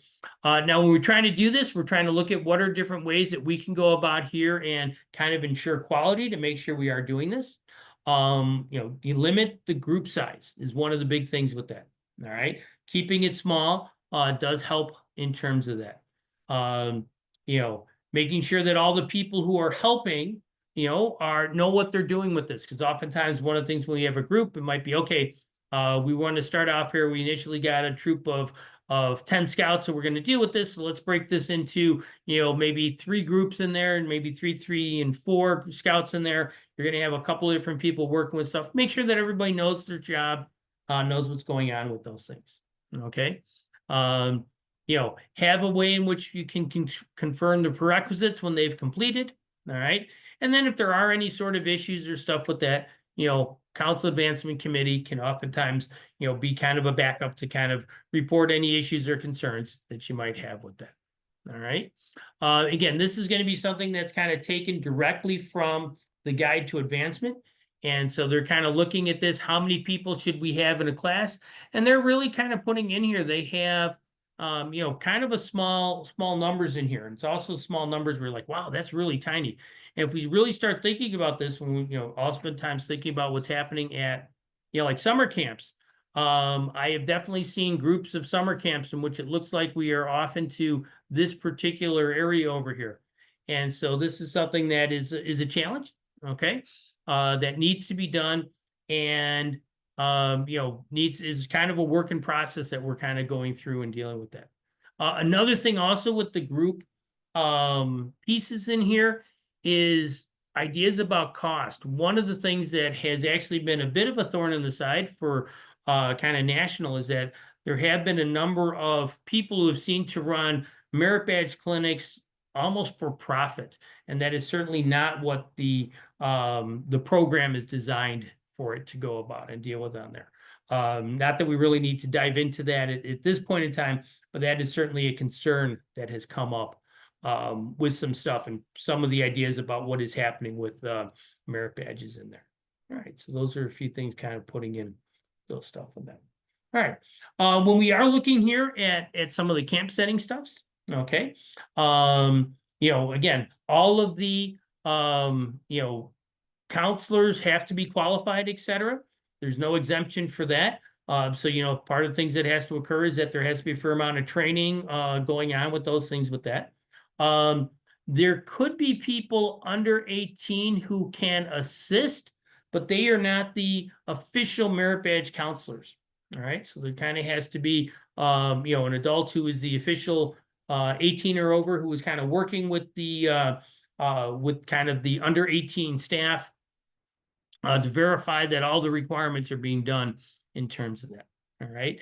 And so, there is going to be, as part of the, I know for WASP, for staff week, I've seen, I'll be up there during staff week and during the training and stuff, and kind of making sure that they're kind of following these different ideas that will go up and go along with that. So there's definitely some things that occur during these camp settings about how we're going to go about and deal with those things. All right. When we do also look at merit badge events, okay, they do go about here and provide, an opportunity for scouts to get exposed to maybe a lot of different merit badges that they may not have gone about and done. One of the things that does occur is that, it's kind of rare that scout can begin and finish merit badges in these kind of smaller events with that. All right. So those are some things that many times with the merit badge events, they're going to say, hey, we are going to work on requirements X, Y, and Z, but these other requirements, okay, these are oftentimes done as prerequisites. They need to be done beforehand. Somehow you have to go about and bring in the work so you can finish off the merit badge, or those requirements get finished up at a different time in there. All right, so those are some stuff that happens with that. If you do get involved with the merit badge event, there's oftentimes some planning about how all this stuff goes down, how it all works out in there. Colleen Leahy, who is currently the Pathways, she's just been named as the Pathways to Adventure Council, Vice President of Program? No, program, right. That's right. That's her current title right now. She's the one who's oftentimes set up a lot of these different merit badge events and definitely works with the merit badge counselors. All right, what is it that we're really looking to do in there, and really pays attention to these things, and has really done a good job in making sure that we do go about and do a quality program at these events in there. All right. And again, a couple things is that, fees should be minimized. They shouldn't be fundraisers. Okay. They're one of the things is that, non-scouting organizations are not allowed to use, protected trade images, logos, etc., without national permission with that. And so those are a few things that, do that are have to be somewhat aware of with those things. And the other thing that we do want to mention in here is that, do have to have local council approval to present classes if we're looking at these non-scouting organizations. Okay. So again, those are going to be things where, the council advancement committee kind of looks over and kind of talks to them. All right, what's happening? What are they planning with those things? All right. Now online, there is a number of these different worksheets. Okay. That scouts will use. And they one of the first things to mention here is that all these different worksheets are unofficial, but they actually normally can do a lot. And I have seen them really help the scouts in learning and keeping track of the different requirements on there. Okay. One of the things is that we want to make sure is that the worksheets by themselves can be used to meet the different in-writing requirements. Okay. But they're not necessarily substitutes for the telling, showing, demonstrating requirements in there. But it could be one that in terms of particularly the telling requirements, it could be one that they're keeping track of the notes for the scouts. Oh, here's the things I got to make sure I stayed in there, and get them to organize and to get their thoughts working on those. All right, so those are great things that the worksheets can provide the scouts. But it's also to be noted in here that the scouts are not required to use them. All right, they can be helpful. All right, but if a scout isn't using them, that's okay. That as long as they can go about and complete the requirement, however they do it, that's going to be up to them for doing those pieces in there. All right, so those are some stuff with that. A lot of the different worksheets, they just basically break down all the different requirements, piece by piece, and have a little spot for the scouts to go about and write some notes, write some ideas down for each of the different requirements, or keep track about how they did stuff or what they did. And so it makes it a lot easier for the scout when they're meeting with you to say, oh yeah, I did this here. I did this here. Here's how this is done. That's how that's done. They kind of keep referring to those as kind of like a note sheet for their conversation with that. All right. So those kind of work out really nice with that. But again, they're not required. And I've certainly seen scouts, who are, would not, who wouldn't use them, and they're not helpful to some scouts. They're helpful to a fair amount of scouts, but maybe not helpful to all of them. All right. All right. So now we start talking about the partial. So this is kind of looking at that back side of the blue card when we're looking at those different requirements. Okay. So we mentioned here that the back of the card, all right, where the says is not signed until all the requirements are fulfilled. All right. So this means that signatures on the blue card that talk about the merit badge counselor signatures, those are by the counselor who actually meet when all the requirements have been completed. All right. And so if they've only done some of the stuff in that one square piece where they can go about and fill out what requirements, what date, their initials on there for each of the different pieces as they filled them out. All right. And then partials do not expire as long as the scout is a registered youth member. So they can, something they started off and did as, a 12-year-old, they can then finish up as a 16-year-old. All right. And so one of the things is also to note in here is that, accepting the partial is not at the discretion of the follow-up counselor. If it comes in and the scout says, I have this partial done, you are to assume that the scout has done that and that's all been done properly in there. It certainly could be a case that, the scout's done it a number of years ago. They could have forgotten all the different details that went into it. Okay. And so if that occurs, we kind of trust that the scout has gone about and done it in there. All right. Towards this end, one of the things that the BSA or the Scouting America does go through and deal with, it says, once it's earned, it's earned. Right. And so once they've got it completed in there, all right, they are going to go about and it's their requirement. So it's not really up to the scout or the unit, all right, to say, no, you really haven't done this in there. Now there are every once in a while is that there is a couple of questions, okay? You know, is it being that that there wouldn't be a possible way that the scout could have done this?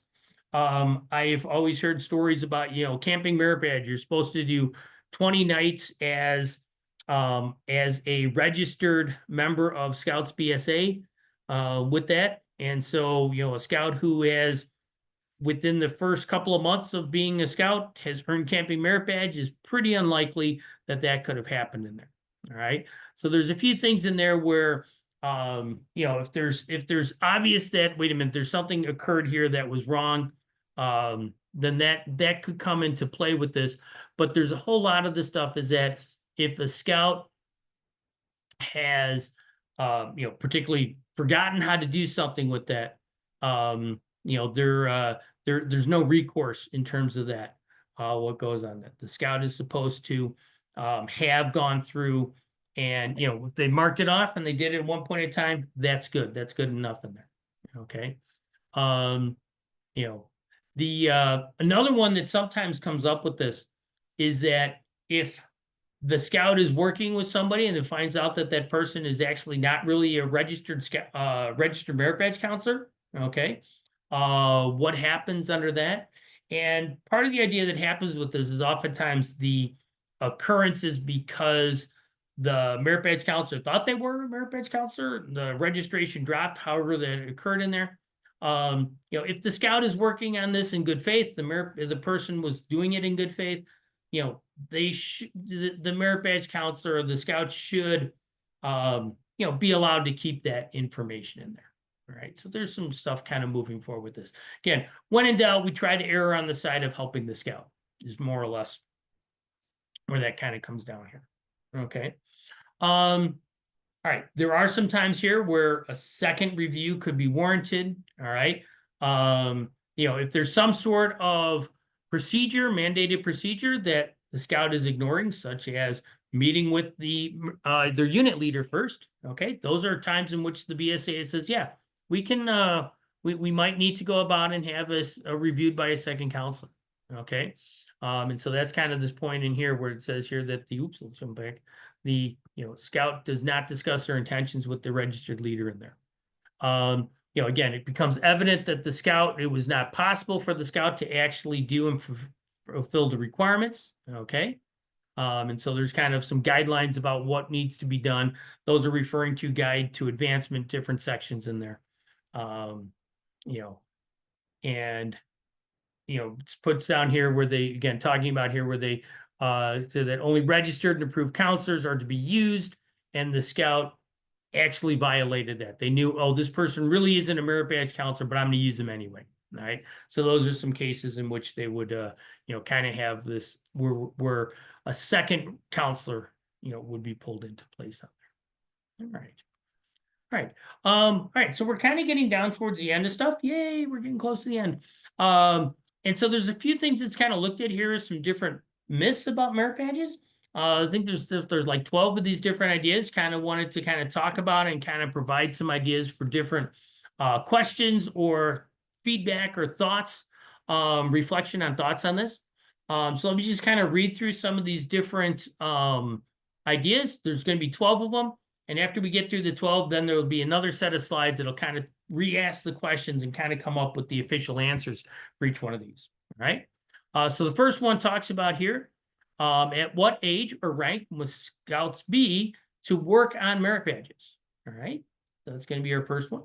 All right. Second one, we'll kind of come back to the answers in this and just kind of think about these different pieces in there. Second one talks about what is the maximum number of merit badges a scout may work on at the same time? Is a scout allowed to work on a merit badge without their unit leader's approval? If a scout has too many unfinished merit badges, may their unit leader limit how many others they may begin? Okay. Number 5 here is it appropriate to tell a scout they must earn all or most of the Eagle required merit badges before they can earn any others? Number 6, is a Scoutmaster permitted to serve as a troop merit badge counselor for some merit badges like camping or hiking?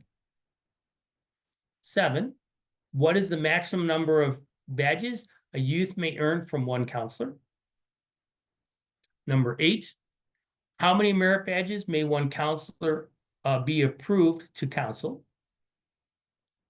Number 9, may you counsel your own child for a merit badge? Number 10, may you counsel in other units, other districts, or other councils? Number 11, due to tight schedules, is a camp staff member allowed to make minor adjustments so requirements can be finished at camp? Number 12, once you are registered and approved as a merit badge counselor, at what point must you re-register and become reapproved? Number 13, and this is our last one in here. When does a partial expire? All right. So now to kind of go about and kind of look at these different pieces in here. First one was, at what age or rank may scouts work on merit badges? And it's pretty much as long as they're a registered scout, they can be of any rank or of any age. It doesn't really require it in there. There are some merit badges where it makes it a little bit easier, maybe if the scout is older or farther along in rank, but there's no restriction that they have in there. Number 2 was, what is the maximum number of merit badges a scout may work on at the same time? And there is no limit. So whatever the scout, however many they want to work on, they can. All right. Is a scout allowed to begin work on a merit badge without their unit leader's approval? And yes, they can work on the merit badge, but one of the things is that the unit leader is meeting with the unit leader, that discussion is required before meeting with the council. All right. That's going to be the ones here, is that the scout can begin to work on stuff, but they need to go about and talk to the unit leader before actually meeting with the council. All right. Number 4, if a scout has too many unfinished merit badges, may the Scoutmaster limit how many others he or she may begin? No. I mean, but during that discussion of the new merit badge, the Scoutmaster could go about and say, hey, you got to hold on to these partials. Do you want to start finishing up some of these before working on other stuff? Certainly is a thing that you might want to do in there. Is it appropriate to tell a scout he must earn all or most of his Eagle required merit badges before working on others? A Scoutmaster can suggest this, and only suggest it, but they can't require it. All right. Depending upon what the scout is doing, what they're interested in, they kind of have to get to follow this. Number 6, is a Scoutmaster permitted to serve as a troop merit badge counselor for some merit badges such as camping or hiking? They can if they are registered and approved merit badge counselor. In years past, it used to be that the Scoutmaster could work with merit badges and those things in here without being a merit badge counselor. So that's kind of where this one comes up. As long as they are a merit badge counselor, they can do that the same. There's no restriction against the Scoutmaster working on merit badges. There's also, but they do need to be a registered merit badge counselor like any other adult. All right. Is there a maximum number of badges a youth may earn from one counselor? There is no limit officially, but a unit or from national, but a unit leader or council may set a limit.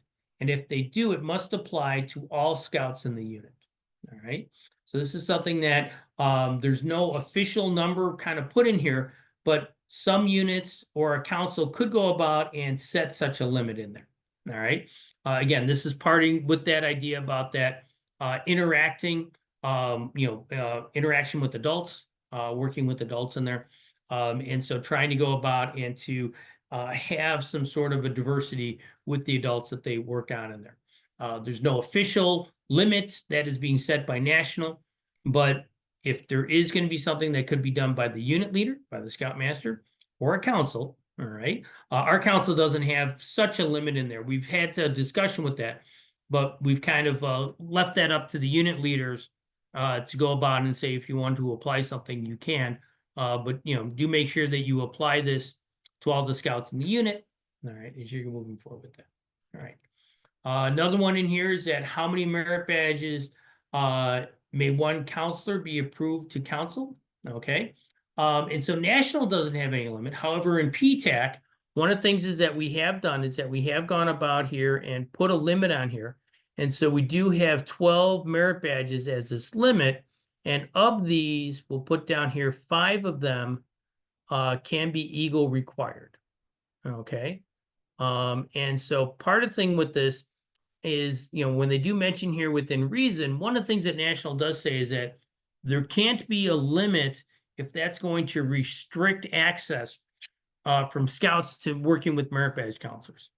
And one of the things in particular they mention here, it's like if you're in a rural environment or there's not a lot of merit badge counselors. However, in the Chicago area, in our council in here, we're fairly urban. There's a lot of different merit badge counselors around. And so as of right now, we definitely don't have see a need that this is unreasonable. It certainly is one if there's someone wants to bring forth a case where they want to deal with that, they certainly can. One thing that we do have in here is that you do have the ability to change merit badges, okay? And so if for some reason, if somebody was kind of switching around how many merit badges that they could have, they might say, okay, I'm going to do these 12 at this point and then switch out 2 or 3 of them to a different merit badge.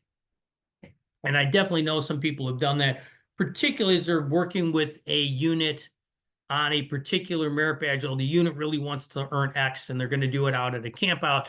And they want one of the unit leaders who's going to be on the camp out to kind of work with them and be the merit badge counselor.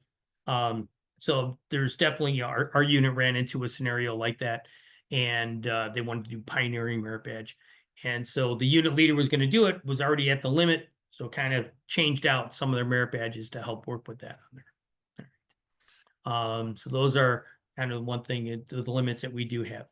All right. Again, that goes down to this whole idea about, the interaction with adults and having a diverse amount of adults with that. All right. May you counsel your own child? Yes. But it's generally better for scouts to learn from a variety of adults. All right. Those are things that, again, in the past, it had been where you were not to work with your own scout with that.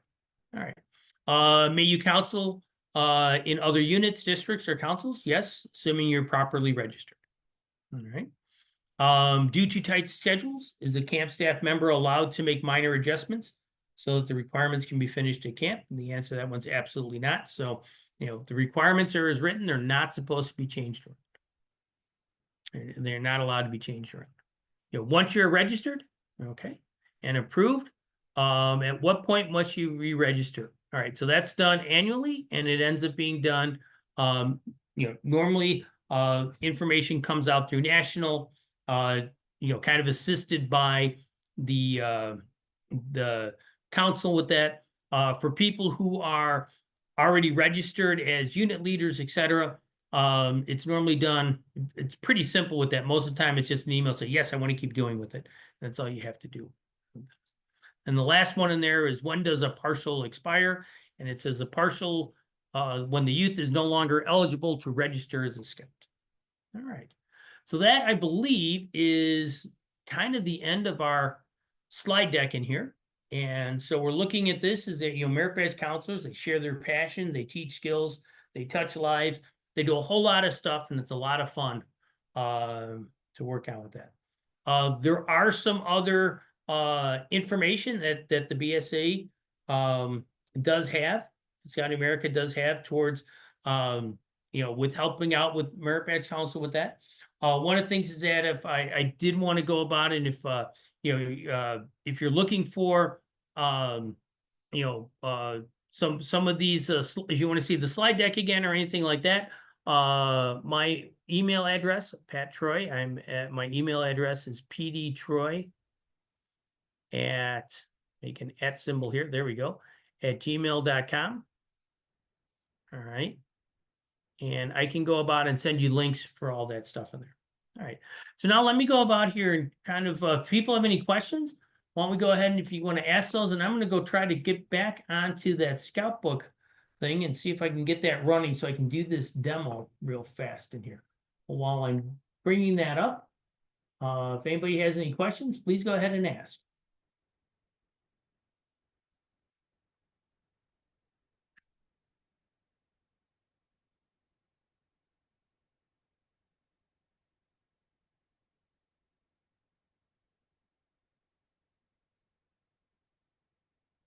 And then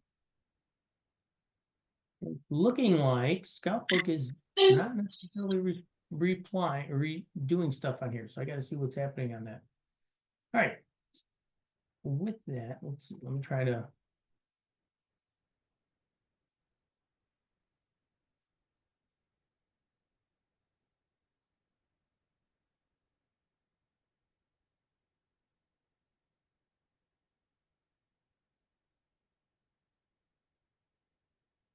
Okay, looks like now I'm hopefully getting into, yep, there you go. All right, so now I'm into, looks like I'm into Scout Book with some stuff. All right, I'll bring over here. Let me log in real fast just to make sure that we're going, and then I can go about.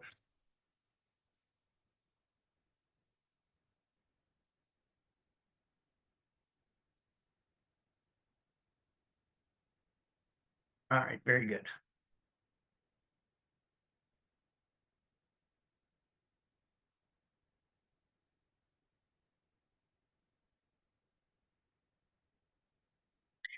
There is stuff in here. Let me just bring up the troop roster.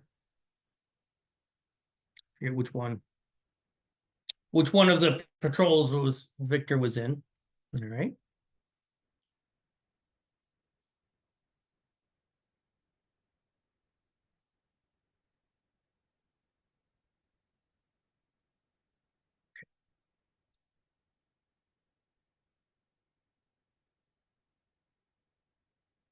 All right, so anyway, so it was I kind of went through here with the stuff with Victor. It came in through here for Victor's advancement.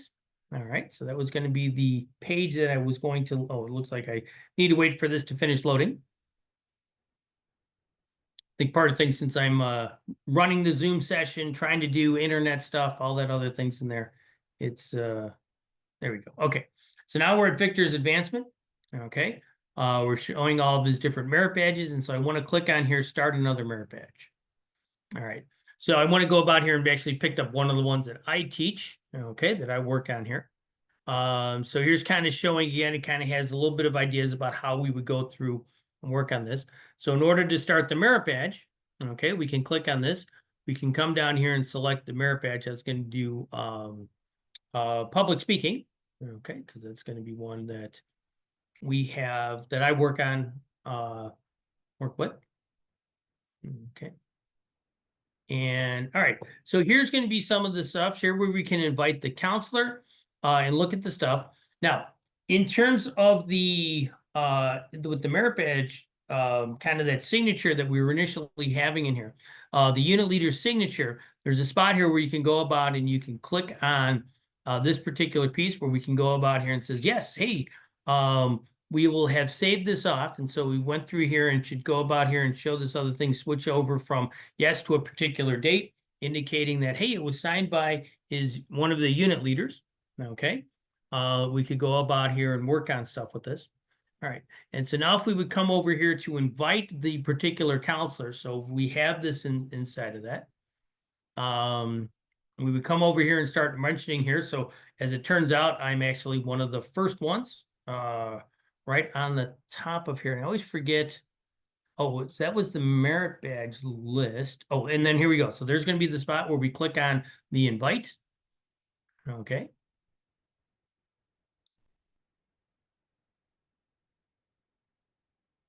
Then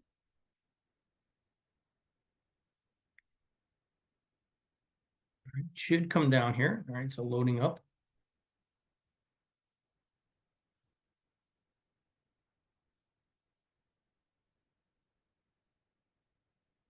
All right, so it kind of went through there, and so it should come down here. And if we look at, go back to the advancement section, so we can kind of see what happens here.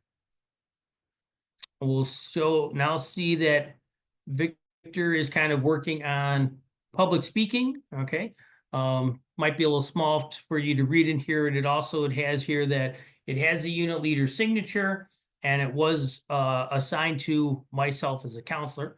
One of the things is that as you know, if as a member of this unit, I can still click on this particular merit badge here, and then go down here and you know, check off different requirements and fill in dates directly as the unit leader.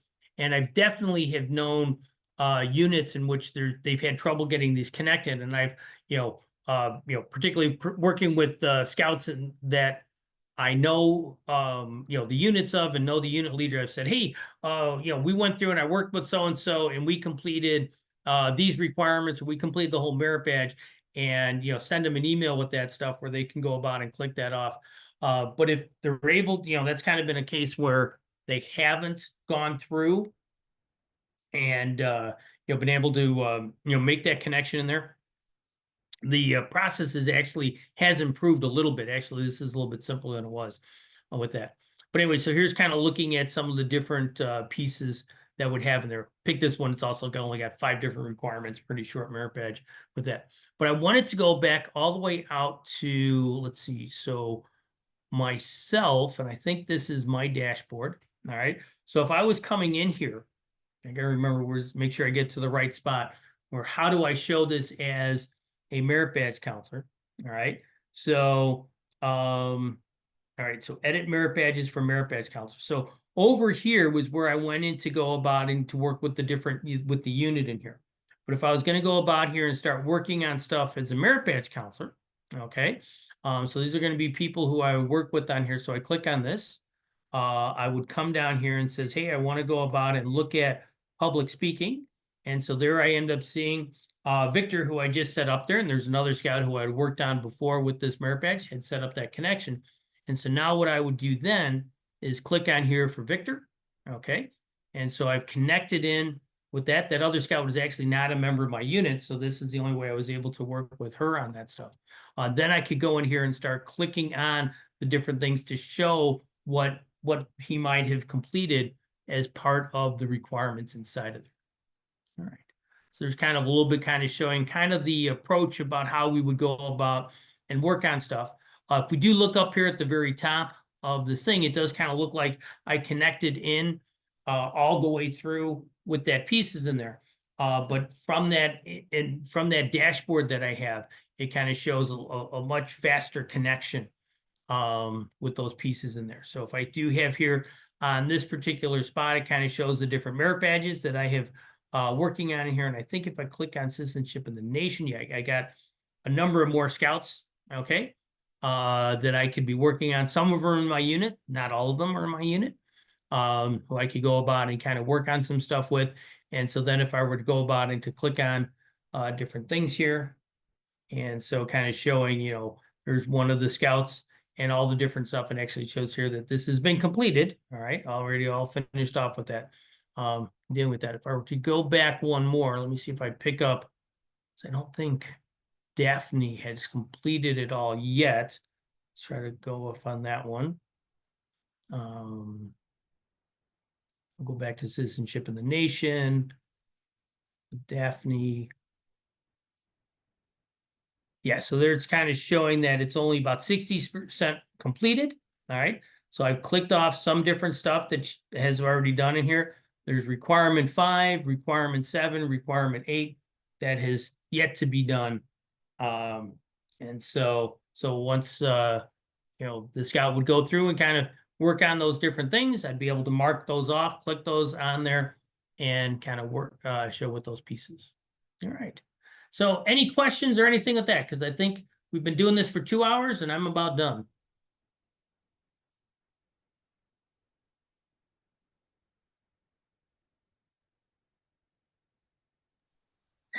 Do you have to have special access requirements, like be given special permissions within Scout Book to do this? So so in terms of setting up the making that connection, since I am a unit leader, the unit leader should be able to go about and do that. I'm Scoutmaster and assistant Scoutmaster in with my unit, so that was how I was able to show those things in there. So if you are going to be working with a scout with troop, I don't know, 216 or whatever it is, just throwing out some unit number in there, that unit leadership would have to go about and set up and make that connection. But in terms of this, when you would get into your own Scout Book as a merit badge counselor, okay, let me go back to my dashboard here a second. All right, it should come back and add in there that particular tab that shows you how to work on them with the merit badge counselors. Come on, load in. All right. And so that would be one where you could then follow that to get to the particular scouts in there. So as a merit badge counselor, that should be something that should automatically be there in Scout Book. Of course, it's taking forever to load right now with those pieces. But in terms of that, to make that connection, yes, that was because I am, a registered leader with the units in there. So that was how I had that piece. I was able to do that. And so I would be able to do it for both Troop 49, for the boys and girls unit in here, for Crew 10 and PAC 149. Not PAC doesn't have any merit badges, so you wouldn't be able to do that there. But I wouldn't have, I don't have permissions, I don't believe, to make those connections in there. But here, so there's going to be the edit merit badge counselor, edit merit badges for merit badge counselors. I can go through and do this. And they also have here a quick entry. So if you are working with a number of different scouts, and they've all gone about and done this, okay, you've got all that stuff set up in there. This would be another one that you could go through here, and you can either specify, oh, they've completed the merit badge, or I can enter in different requirements in there. So those are some stuff that they can go through and work on. There's also the ability to print out some blue cards to kind of show what merit badges are in progress. And I think this could show for the different merit badges that I am counseling, who I might be in progress with, and who will come up with that. All right. Any other questions? I do have a question, not necessarily about being a merit badge counselor, but you touched a little bit on scouts doing work with non-registered counselors. So I have registered my son for some events. They're online. And I do believe they do all have registered counselors, but they're not counselors within our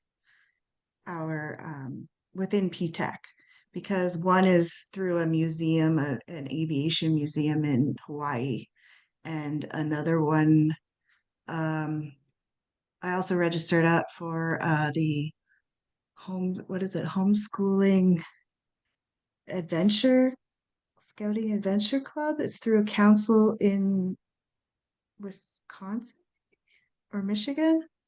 Okay. And they offer a whole summer camp thing. And so I signed up for that to see, I guess they started it during COVID. And they don't give out the blue cards necessarily at the end. And the ones who you have to meet with and talk to in the end to get the get sign off, they are registered counselors within their council, but not within PTAC. And in the end, you get this report, this printout. So is that accepted by PTAC, or is that mean we have to find a counselor within PTAC and go over what they did? Okay. The item that really comes down with that is you should be talking, the scout needs to talk to their unit leader and get the unit leader approval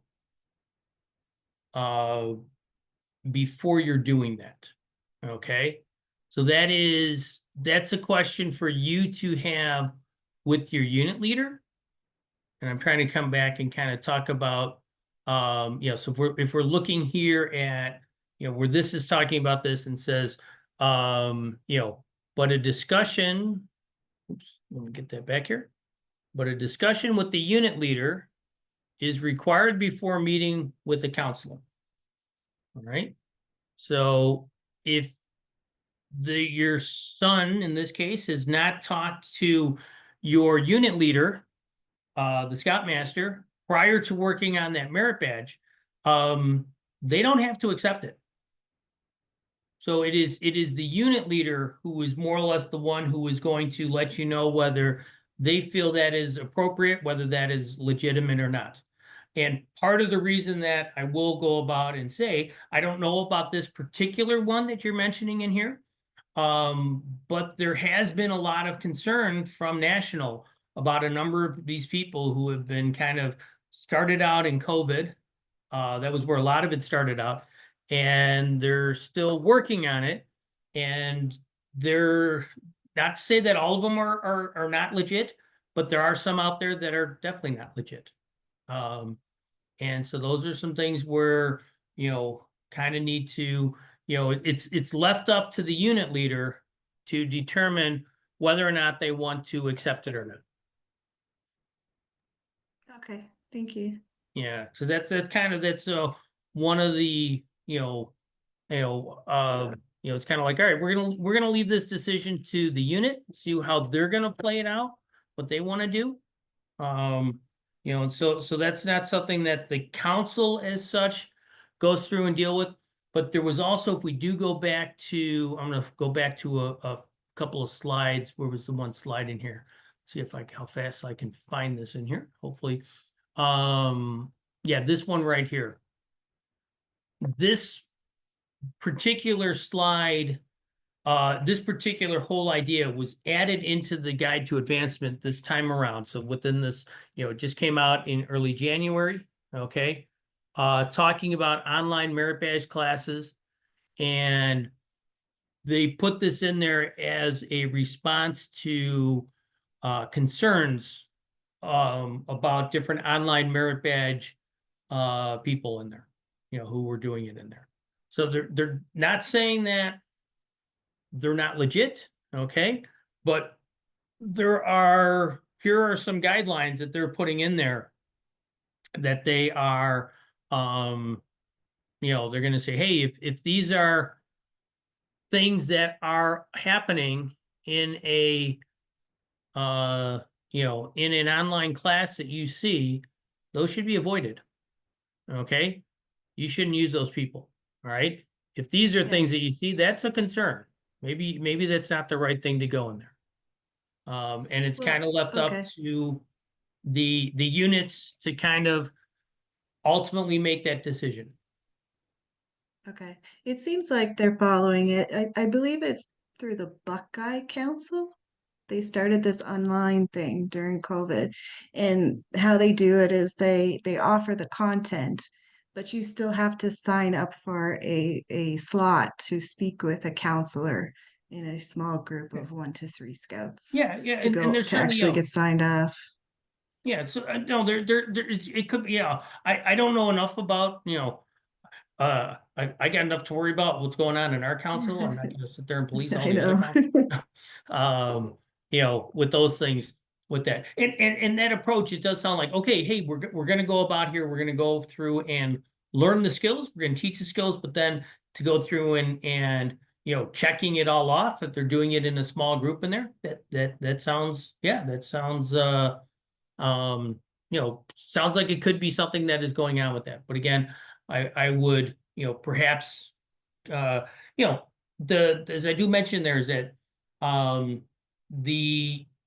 if the scout is not talking to the unit leader before talking to the merit badge counselor, okay, the unit leader does have the right to not accept a completed blue card. Got it. Yeah. So this is where you want to, the conversation needs to be done with your unit leader, with the Scouts unit leader. Okay, thanks. Sounds good. Sure. All right. Thank you very much. It was very helpful. Thanks. Okay. All right. I'm gonna go ahead and stop this recording. Yep. Thank you very much. That was great information.